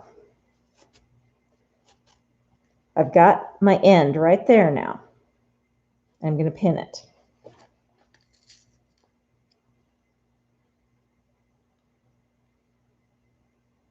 So it doesn't go anywhere. Okay. So I can keep moving this around.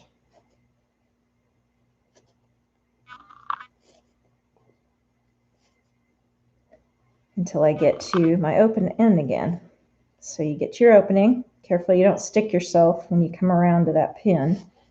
And don't twist your elastic. So you've got it going straight through and you pinned it straight and you're pulling it out. Make sure you keep it straight when you remove this pin. So I'm going to remove the pin. Make sure it stays straight. And since I've already got this pinned right here, and pull that pin out. You're going to want to pull those two ends out because we got to sew it together. Now, this skinny stuff, if you guys can sew it on the machine, go for it. I'm not good at it, so I hand stitch it real fast. So you overlap it, and if you need to pin it, but you just pull it out. And I just take a needle and thread, and you're just gonna, and it doesn't have to be pretty, it's not gonna show, but make sure you've got a really healthy knot on the end here. It's got to be a big fat knot so that you don't pull it through. So I usually wrap it 4 or 5 times before I pull the knot. And then you're just going to stitch it. Like I said, it doesn't have to be pretty because nobody's going to see it. You just want to stitch the entire, take a bunch of stitches from here's one end down to the other end. So you're just going to keep stitching back and forth to secure it.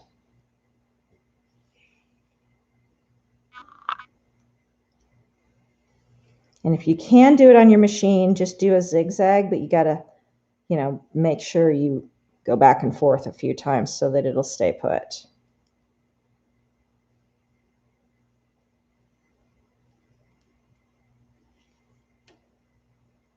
And then when I get to the end, I just kind of go up, down once or twice in that same spot just to hold it. And then again, you're going to want to wrap it about 3 or 4 times for your knot.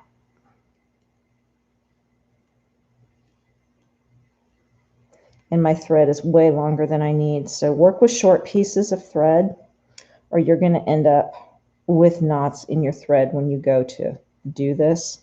So keep your pieces short. And if it knots on you, it's not a big deal. Like I said, nobody's going to see it. Okay. So it just broke on me, but it doesn't matter because I can still make knots.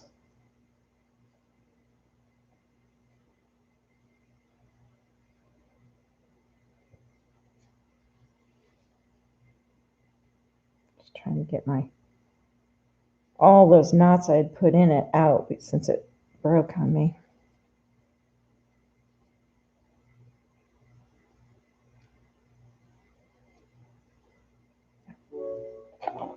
Okay.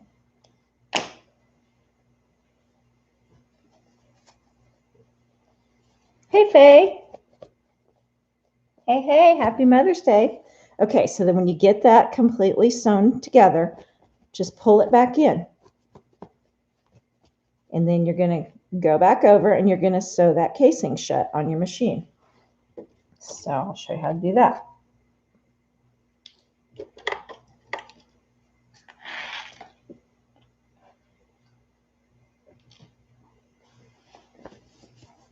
So I go over and I pull this completely open.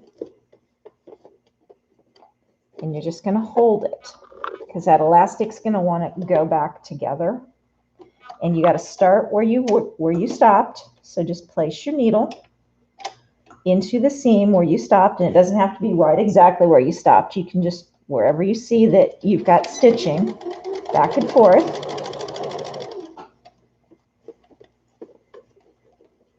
And just keep pulling it straight so that you've got a straight, flat place to sew. And this is where I grab the back. You guys see me always grabbing the back of my fabric when I'm sewing. And it's either for guiding or for helping to get it through. Well, when I'm trying to straighten something, when I'm grabbing that back there, I'm helping hold that elastic so that it doesn't bunch up so that I can sew it flat. So I'm in the back and I've got it flat and I've got to hold it. I go back and I grab the fabric while I'm holding it in the front and pull it through. This part, until you guys have done it a few times, take your time. Don't be in a big hurry. Once you've done it a few times, it'll start coming a whole lot easier.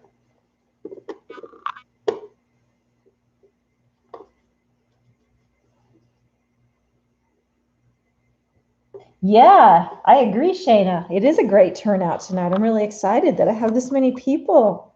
This is awesome. Okay, so now we'll put the elastic in the other one. Again, long as you've got. If you got one that's even longer, go for it. Hey, Corinne.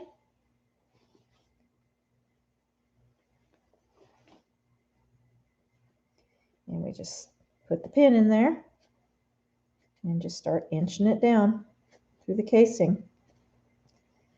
And I got a little ways to go yet before I get to the end of that elastic. Just pull it through. Wow. And I think I did do what I told you guys not to do. I pulled it in. There it is. Okay, I just caught it. So if you do pull it in too far, you might be able to grab the end and pull it back out. If you absolutely can't, just work it all the way around and start over again. And then just pin it so it stays put.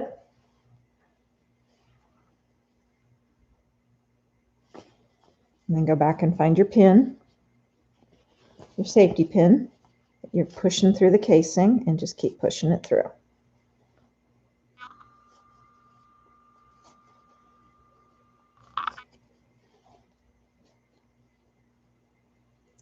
And I'm back around.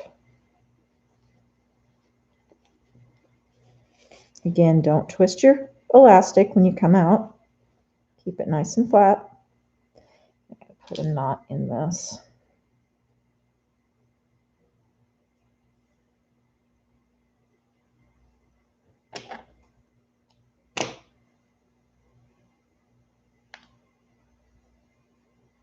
So when I wrap like 3 or 4 times around before I pull it. That way I know the knot's going to be fat enough to not go through, pull through the elastic.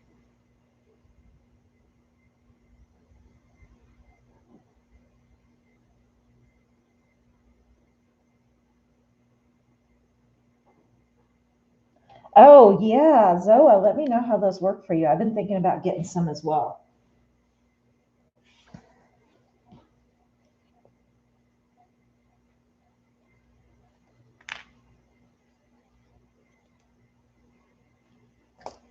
All right, so then I'm going to match up my elastic ends again. Pull them out so you can match them up, but don't twist them. Just make sure you keep them flat. And you don't have to overlap them, but, you know, a little bit. You can see that. The distance between my fingers is about how much I've overlapped them. And just hand sew them to stay. See how it creates knots if you get way too long. So yeah, keep your thread short. It doesn't really matter if it creates a knot. Again, it's not going to show. So if you end up with kind of sloppy, don't worry about it. It's more about keeping the elastic together than about what it looks like. All right, that one's not going to cooperate with me.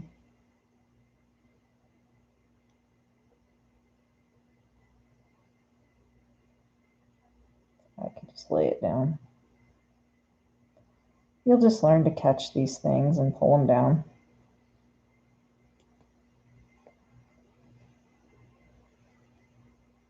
I would normally do it on the sewing machine, but this stuff is so skinny. You'll drive yourself crazy trying to do that.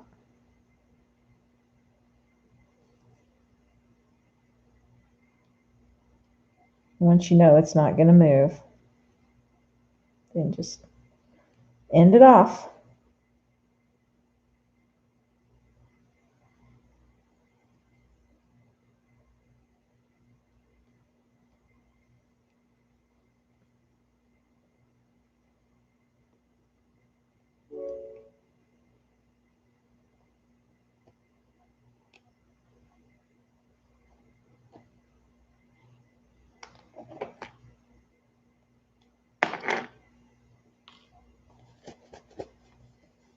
And then just pull it in.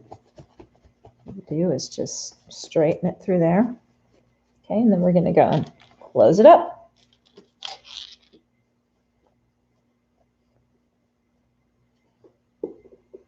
Okay, you have your binding press, Mary. Cool. All right. Are you doing the neckline? Let's do the neckline. That's the easiest one to do to begin with, because you'll do the sleeves exactly the same as the neck. Okay. So turn your dress so it's right side out. Okay. So it looks like this. You're going to take that side and you're going to take your binding. Now, I got to make sure my binding is on the right. Which one have I got? Here we go. Am I on the right side? Oop. Okay, so I am not on the right side here. I got to go press. Push the same length. Okay, Mary, so I got to go press real quick. Make sure that this end that I had you press over is to the left. So since mine's to the right and I can't change it, I've just got to run to the iron, press this under real quick, and I'll be right back. So if yours isn't to where it's on the left, do the same thing real quick.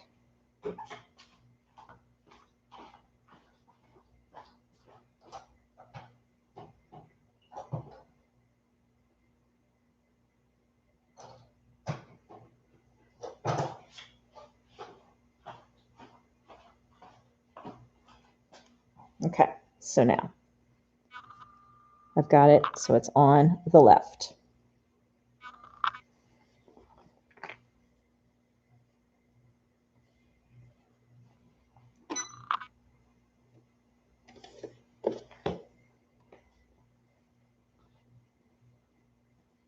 I don't know if my binding's going to be long enough. Okay, I got to fudge this real fast.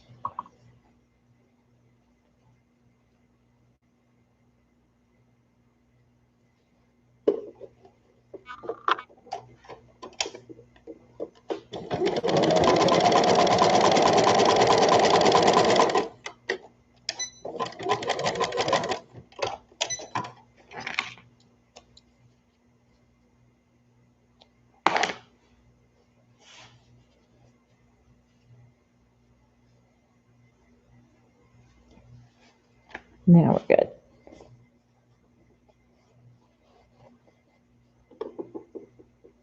Oh, thank you, Faye.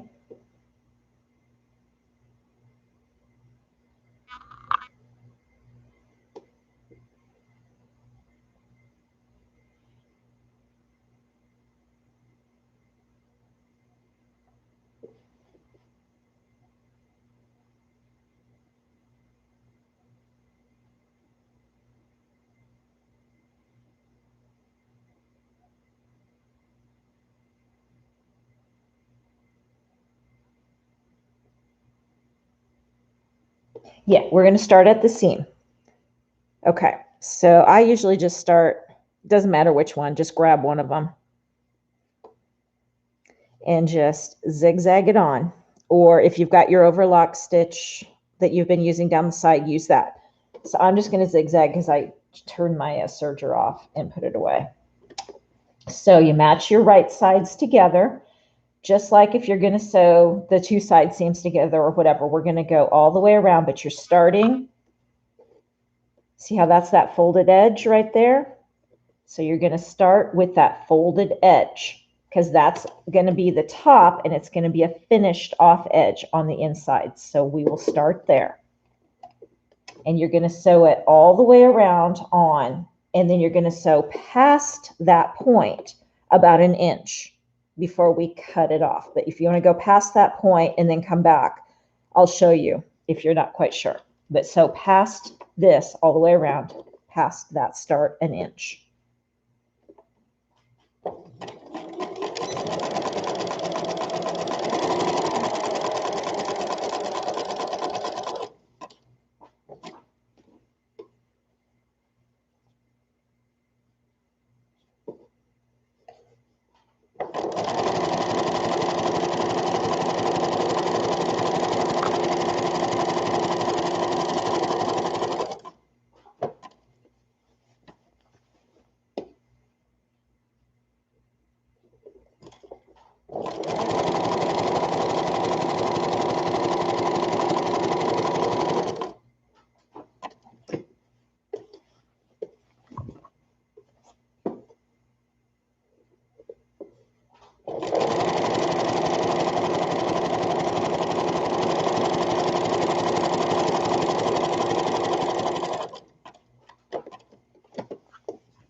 Oh, thanks, Lauren. These are so fun. You'll have to make one. And I'm just building on skills you guys learned on the other tutorials as well, because we've done the casing before. So we're just redoing some of them again.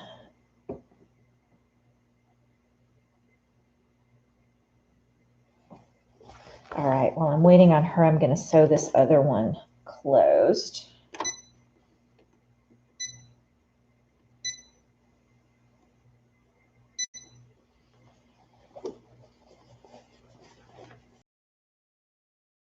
So this one closed. So if you guys want to watch where I'm grabbing and pulling through, if you're not quite catching that, just to help keep things, see, when I first go in, I've got it like this, but then I've got to reposition my hands eventually. I do, at least. Maybe you won't have to. Trying to line it up with where my seam was before.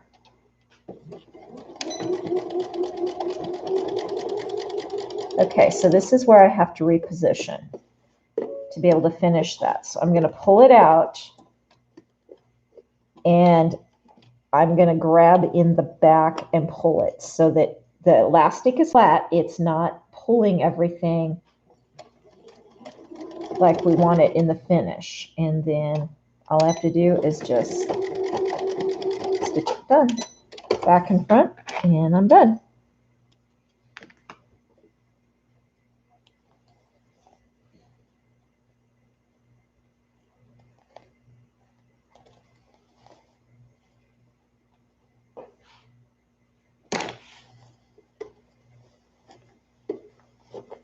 Yay, Sarah!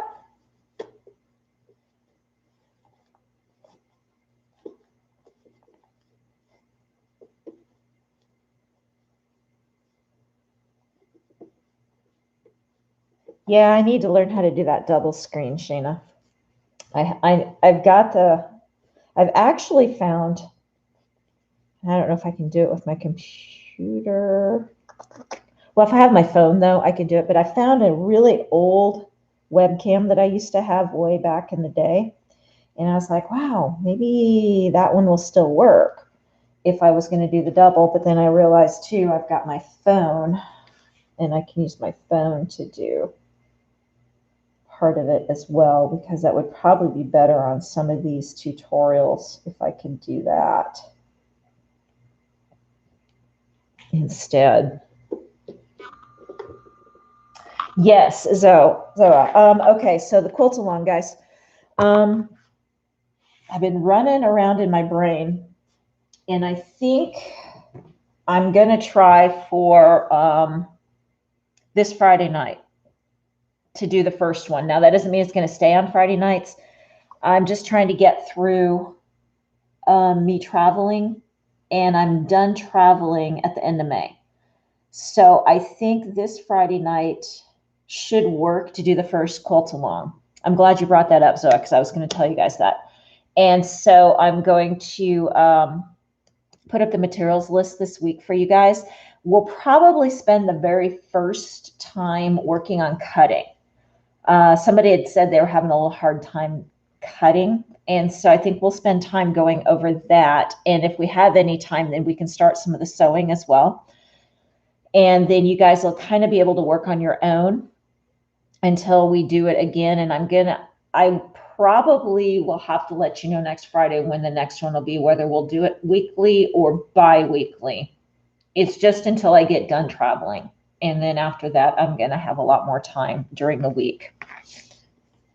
Okay, your neck binding is done. Awesome.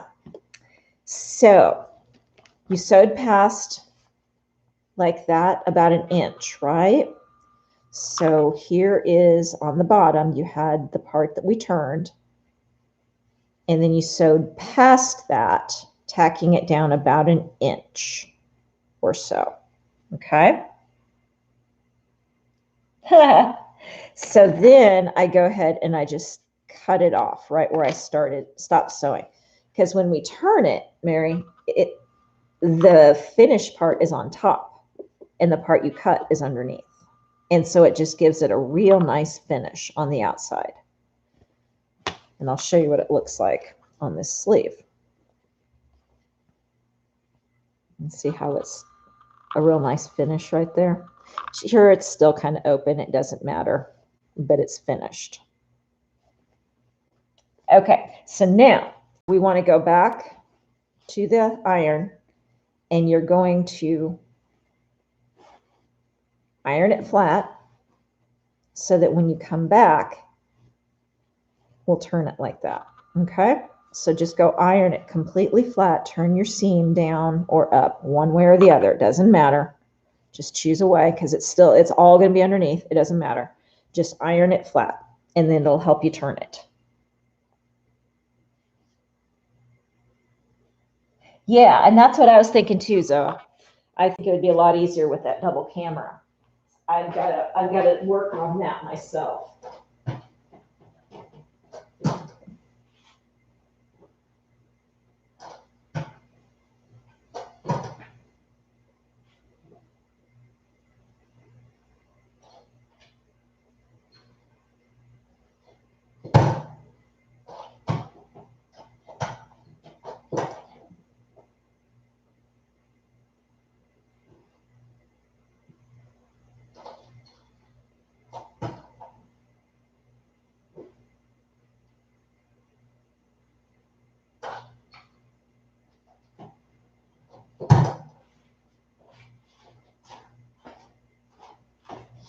Okay, so I've ironed.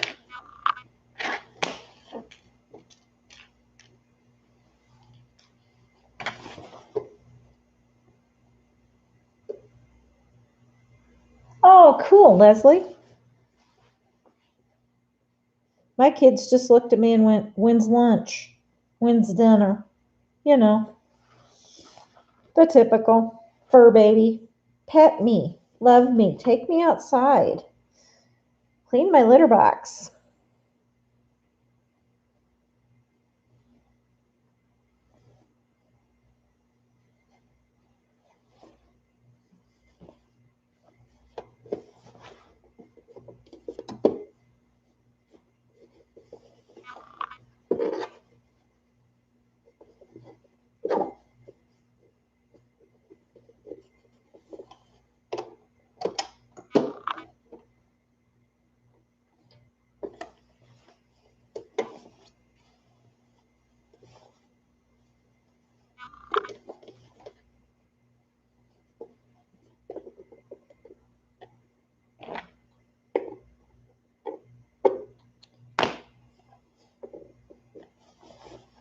All right, so as soon as Mary comes back, we'll keep moving here.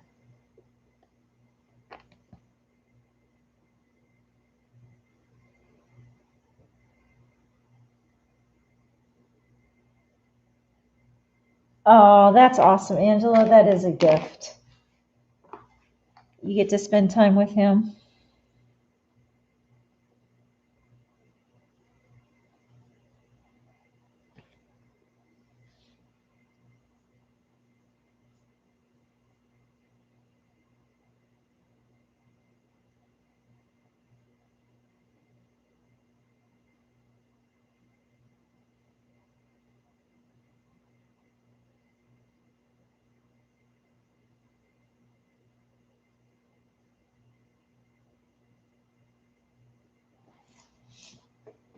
Okay, Mary, just let me know when you're back.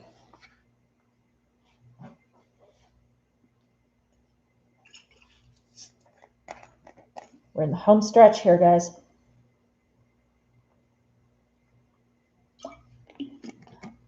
Okay, so Mary, we're going to go to your sewing machine.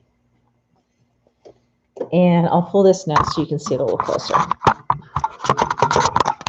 So since you ironed it flat, you're now going to turn it. So it was like this, and so now it turns. And when you sew, you're going to sew along the edge here. Okay, so you're going to start, I usually start right where all that finished stuff is at, right here. You want to return the edges in that. So that way it's laid down real nice already. You don't have to worry about it. And so we're going to sew along the edge all the way around until we get to about that much from where you started. And you're going to stop and you're going to sew back and forth and stop and make sure that it doesn't open up on you. Okay. No, go straight. No, yeah, Mary, since this is knit, do zigzag. Absolutely. Yes, do a zigzag still, because that'll be stretchier than a straight stitch for you. So yeah, do a zigzag.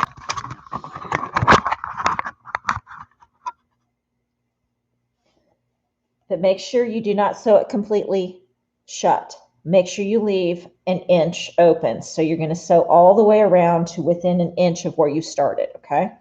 And then tack it back and forth at both the beginning and the end.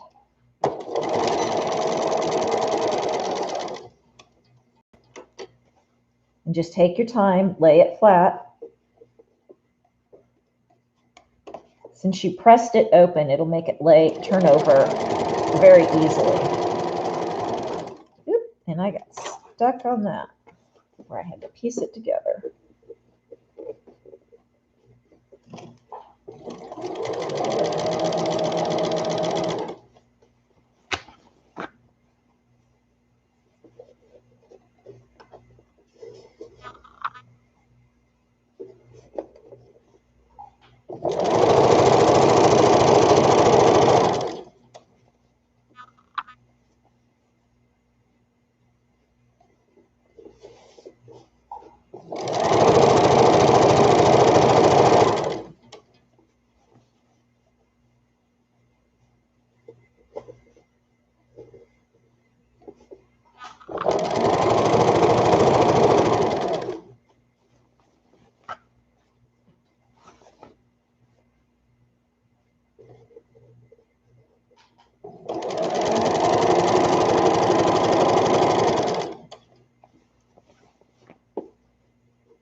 Okay, so here's where I started. So I got to stop like right about there.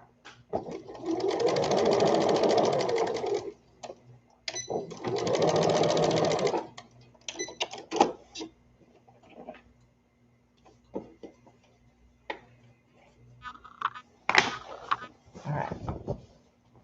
So we've got the casing in. All I have left to do is put the elastic in and we are done. Mary will have to do the sleeves yet. As soon as Mary catches up with us, we'll put the elastic in together.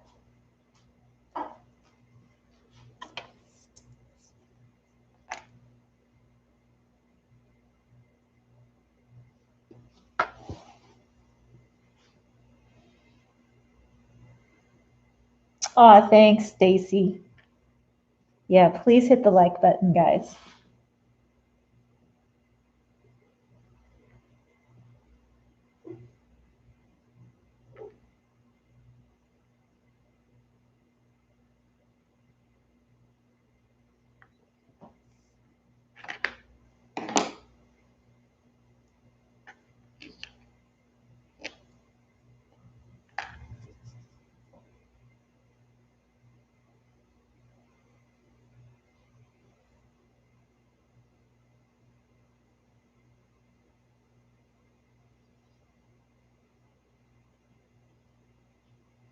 Yeah, that's fine, Mary. I guess I missed that comment. Yeah, you're fine.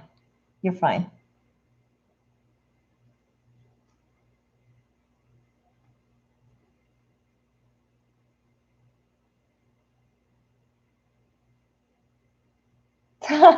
Sarah, I think we all probably had that lack of hearing for sure.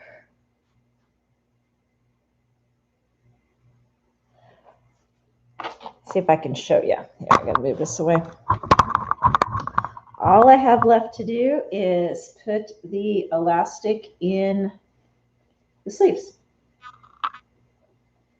Or I'm sorry, in the neck. I did the sleeves already. So almost there. I'm just waiting for Mary so that we can do the elastic together so she knows how to do the sleeves.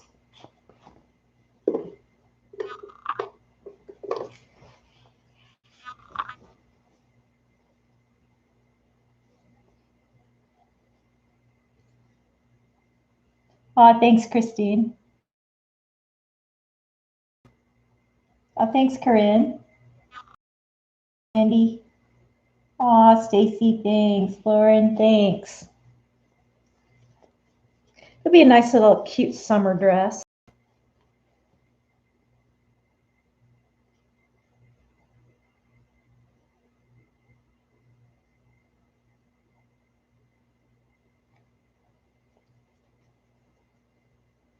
Bear Bear's down here just rubbing up against my ankles. He is such a happy cat, and he would sit here and just rub against my legs all day long if I would let him.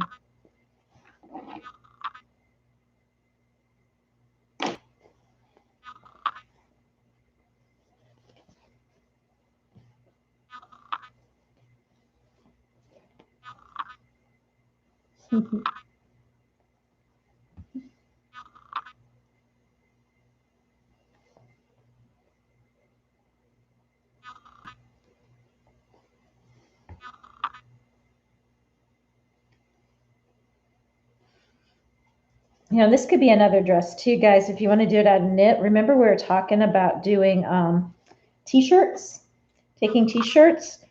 Well, you could take a t-shirt and make this dress out of a t-shirt as well if you wanted to do knits, where this body was like, if it had like something on the front of the t-shirt, then that would be the front of the dress, obviously. You could also repurpose old button-down shirts, men's old button-down shirts doing this, and this could be the front. And then you get the back, and then maybe you do or don't have enough for the sleeves, so you do a different fabric if you don't, you know, that kind of thing. So always be looking around, since these dresses, if you're doing the smaller sizes like the 12-month 2T, 3T, that kind of size, a lot of times you can repurpose things that maybe meant something to you or you thought was really cute but nobody wears, or it just would look really cute made into the dress.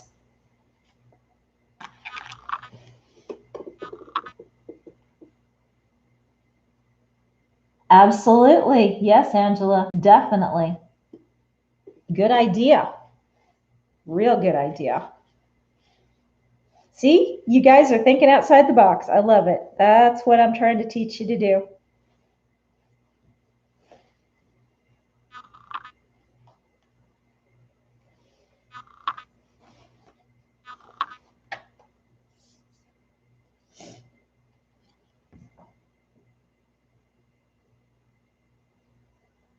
Hopefully Mary's not fighting with this.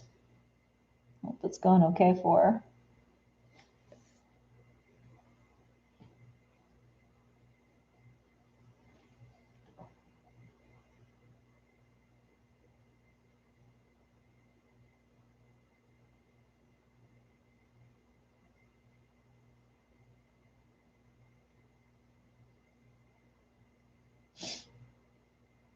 Man, I've had the worst craving for ice cream all day today, and I've done so well to not go get any.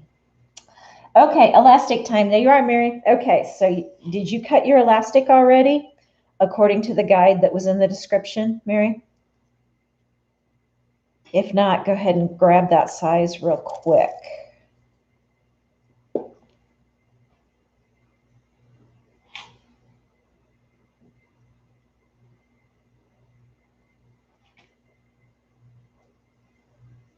And then Mary, grab a safety pin.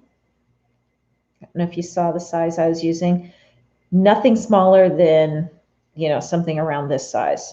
I mean, you can, if that's all you've got, you can do it.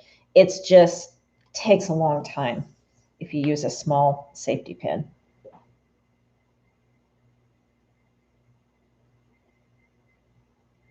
Okay, let me know when you're ready, Mary.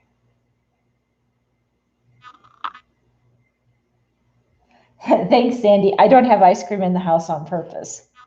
So no ice cream for me tonight, but man, I'm craving it.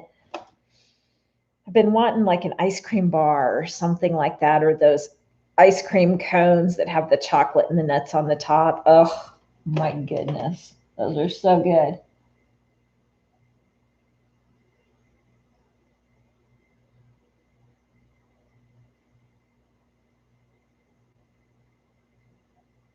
Oh, good, Marissa.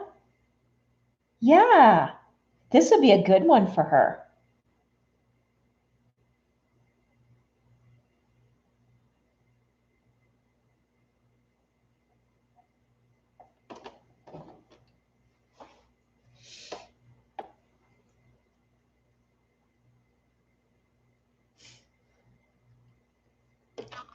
So, yeah, I'm trying to get that craving out of my head. I actually got some new coffee this week, and I'm starting to switch over to doing iced coffee now instead of hot coffee in the morning with it getting warmer. And I didn't like the flavor I had hot so well. It was okay. It's not like it was horrible. It's not like, it was awful or anything, but I'd gotten an Irish cream and I was on the fence on whether it was going to be good or not. Okay, safety pin in hand. So do it like this, Mary.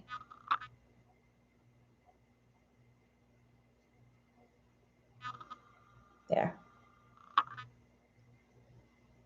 When I do that, it doesn't want to stay focused for very long. That's frustrating. Okay, anyway, you saw it, I'm sure, for a brief second. All right, so then Mary, grab a pin as well. Just a regular straight pin. Here's mine. You just need one, and we're gonna.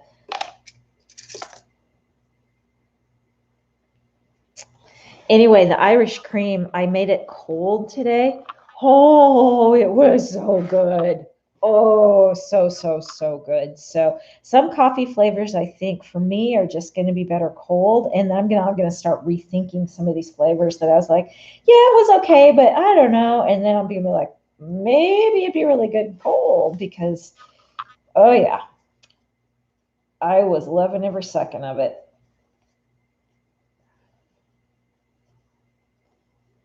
What? Why is that not wanting to catch? Come on. Okay, we'll go the other way then. Okay, so you're going to stick this in to that opening, okay? And then you're just going to work it through until this end gets, and you can even do this now that I'm thinking about it. I'm just going to go ahead and pin that right now. Let's take your end that doesn't have the safety pin in it and pin it right in front of that opening, okay? Just like that. And then you can work this through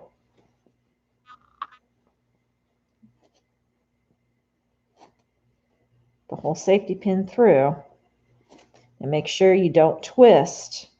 And you can tell if you've twisted. So if you've already pinned it and you pull this, you can feel if you twisted it. So you can untwist it if you did. It's not a problem. Just make sure you don't. And just work it all the way through, Mary. And it's going to start pulling that fabric a little bit when you get probably about halfway around. And it's not like it's going to pull hard or anything, but you're going to notice it's going to start doing it. So you just kind of have to work it through.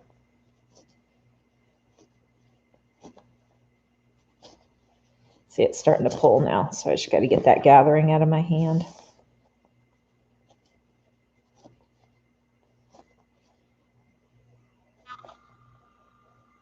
Oh, I bet that was good, Marissa. I saw that in the store the other day. And I was wondering why it took them so long to come out with that flavor. The Snickers is really good.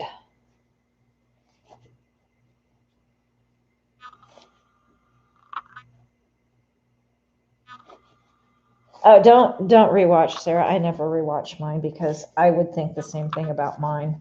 We all think our stuff is cringeworthy, so I just never rewatch my stuff.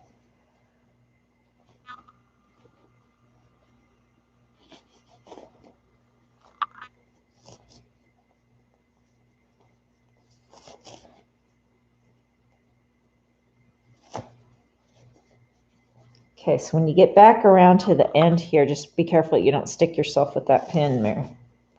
I've done it a bajillion times.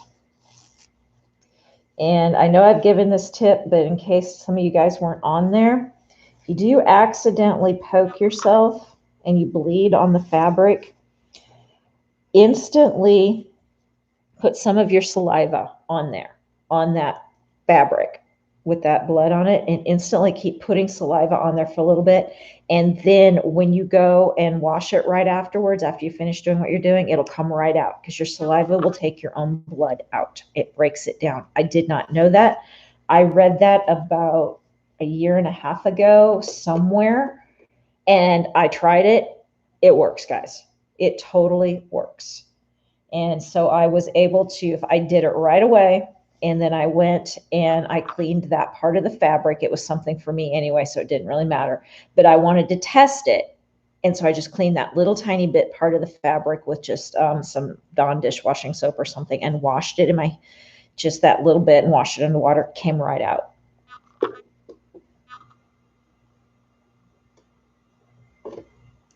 Yeah, Stacy, those creamers, you'll wish you'd never tried them afterwards because you'll be addicted. They are so good. That Snickers one is amazing, and I can only imagine the M&Ms is probably just as good.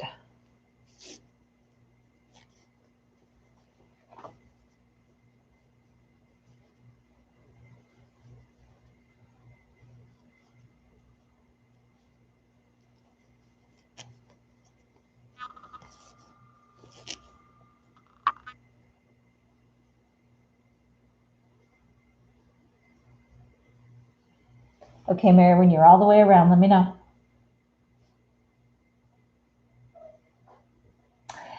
Julia, the pattern's free. So if you go into my description, there's a link to the pattern. And when you go over to the website, the lady makes you check out. It's free. So just go through the checkout process. Some people do that and some don't. She does it. And so you just get an instant download from that. But it comes in sizes 12 month through size 14. A girl's 14. I was surprised it was that much of a range.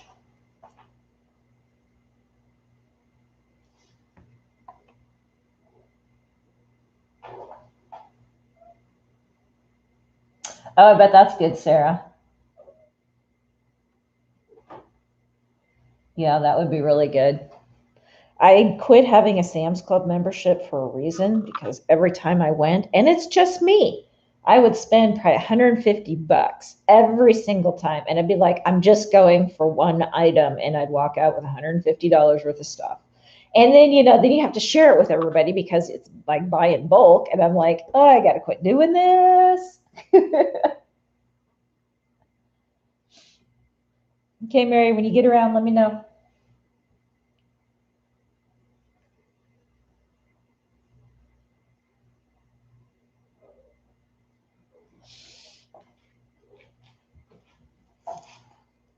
Oh, Bear's over here. He's so cute.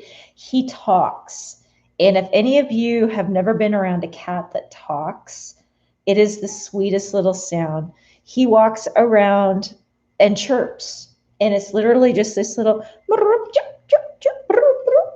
and he just will do it when he's playing, when he's looking out the window, just walking around. And it is so calming. I just love listening to him. It's not even a meow. It's just like it's a true chirp.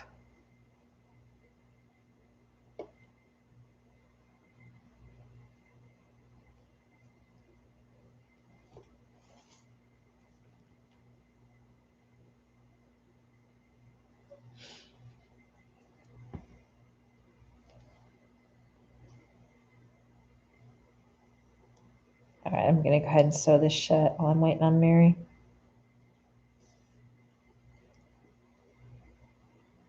It is the sweetest sound, isn't it, Sandy?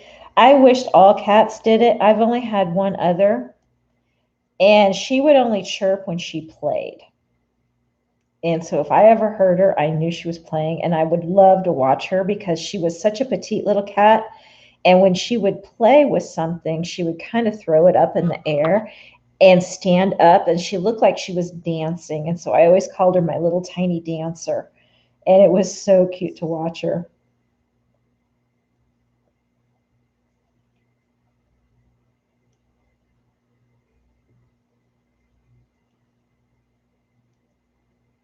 Okay, so Mary, what you're going to do is this stuff, since it's 1/4 inch elastic, you can try and sew it on the machine. And if you're lucky doing that, do it. If you can get it to do that. I could probably do it if I really fiddled with it.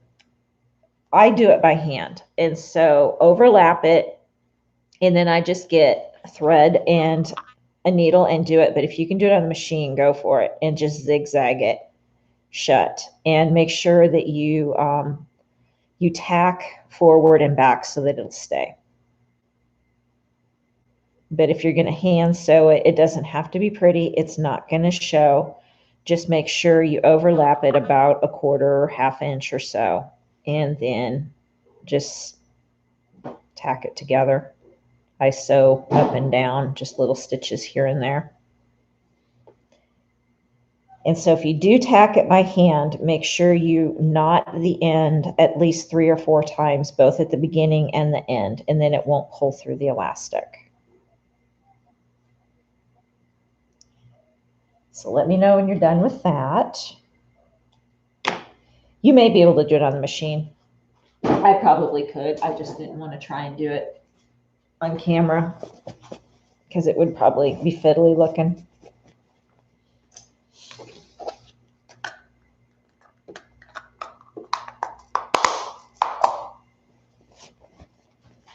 And then all I have left to do is to sew that shut. So I'm going to back you guys back up because you've seen me do that already. For a second, and I'll show you what this looks like while Mary's doing. Oh, the machine worked for you. Awesome. Okay, so I backed everybody up, but now I need to bring you back around so I can show you how to sew it shut. Okay, Mary, so we're going to sew this part shut. And you can probably do it without me showing you real close up. So I take it and I just pull that part open, go under your machine, and start before, since you're zigzagging, start before where you ended, and then zigzag that closed, and then go right past where you started. And you just have to hold it completely flat. And so while I'm sewing, you know, I'll be like this, sewing. And then when I get to a part where I have to move, then I'm probably like this and just move it. So however you got to do it. But that's what we're doing next, is we're just going to go ahead and sew that shut.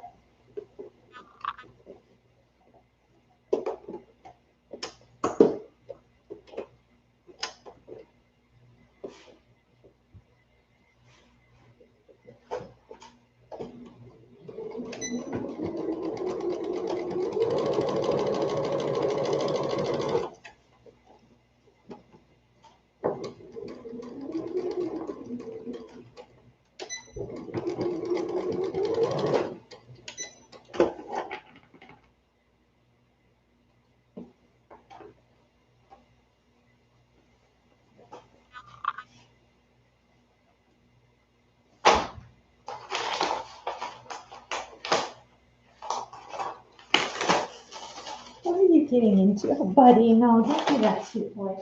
Oh, sweet boy, I didn't know you liked to tear paper. Okay.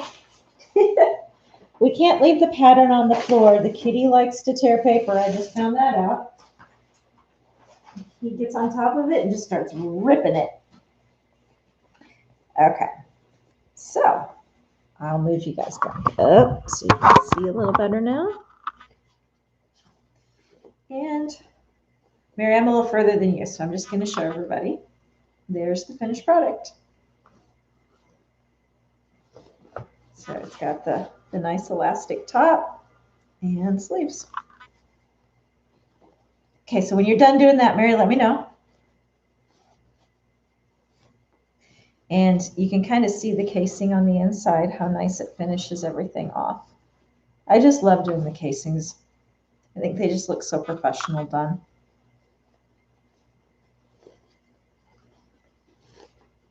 Thanks, Stacy.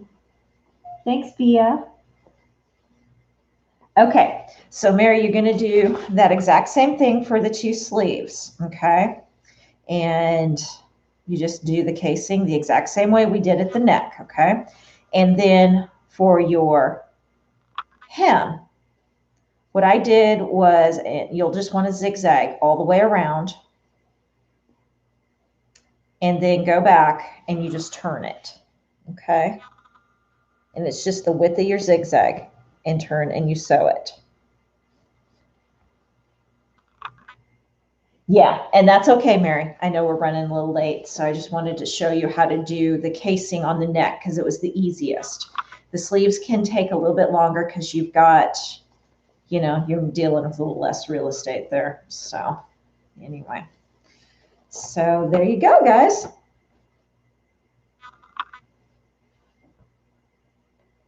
But Mary, you can always message me if you have questions still. I will, Angela. Yeah, I will put a label in here. I have an iron-on label that has a care label, has my company name on it, and it has the size.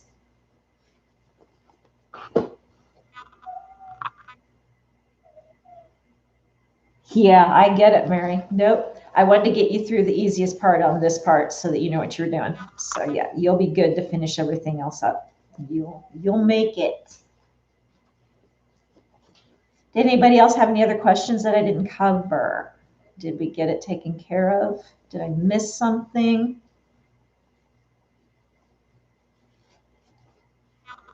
Oh, good, Mary. Good. I'm glad she likes it. You'll never get it off of her, I bet. Oh, you bet, Julia. No problem. I can't remember what the next one's going to be. Let me look real quick. I know we're getting to May. I think I've got, the next one is boys swim shorts, I think, which can be girls swim shorts too.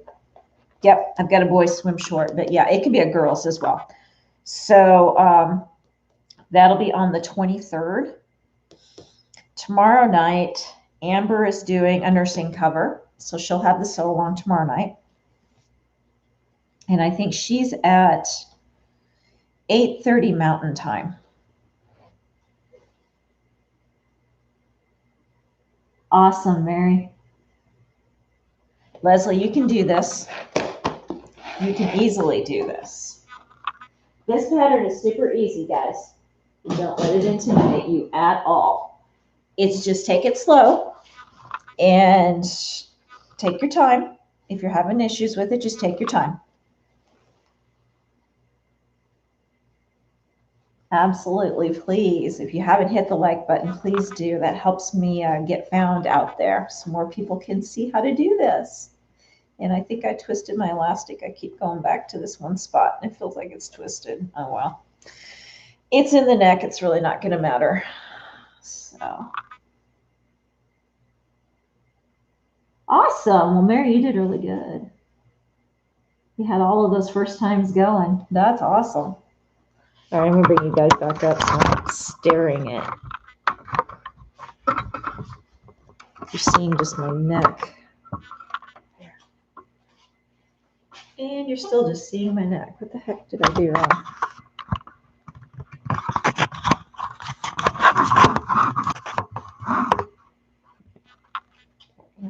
There we go. All right, I'll turn this off so I'm not flash burning you. There. All right, guys. Well, this was fun. I enjoyed tonight. Great way to end Mother's Day for me, at least. So I hope it was for you as well. Again, I'm going to be posting the material list for the quilt along, and I'm planning next Friday evening. I'll put the time down. I might go late afternoon, possibly. I don't know. I'll see how my day is going for work and everything. But definitely thinking Friday will work for this next week, and then we'll figure it out after that. We'll talk a little more once we get you going on whether you guys want to do bi-weekly or how you want to do this, okay? And the quilt along is going to be a lot like the sew along, that we're going to just do very simple quilts. I'm not going to get elaborate on you. I'm just going to show you how to change things up a little bit, how to actually quilt these, how to piece them together. I'm going to show you some some tips and tricks that you may or may not have seen to make life a little easier. And especially in the layout, I've got one that if you haven't seen it, it's going to really be cool. And yeah, we'll have a lot of fun. And then maybe some of you ladies will start making some baby quilts. But that's all I'm going to do. That's the biggest size I'm going to go is baby quilts. We'll talk about if you want to get bigger. If you've not quilted before, I suggest you stay with the baby quilt or a lap quilt until you get a little more comfortable with the size, because the weight and the size is a little tougher the first couple of times. And then once you've done things a few times, then the size, it's still tough, but it's not so bad because you already kind of understand some of the mechanics and how it goes together and how it works. So yeah.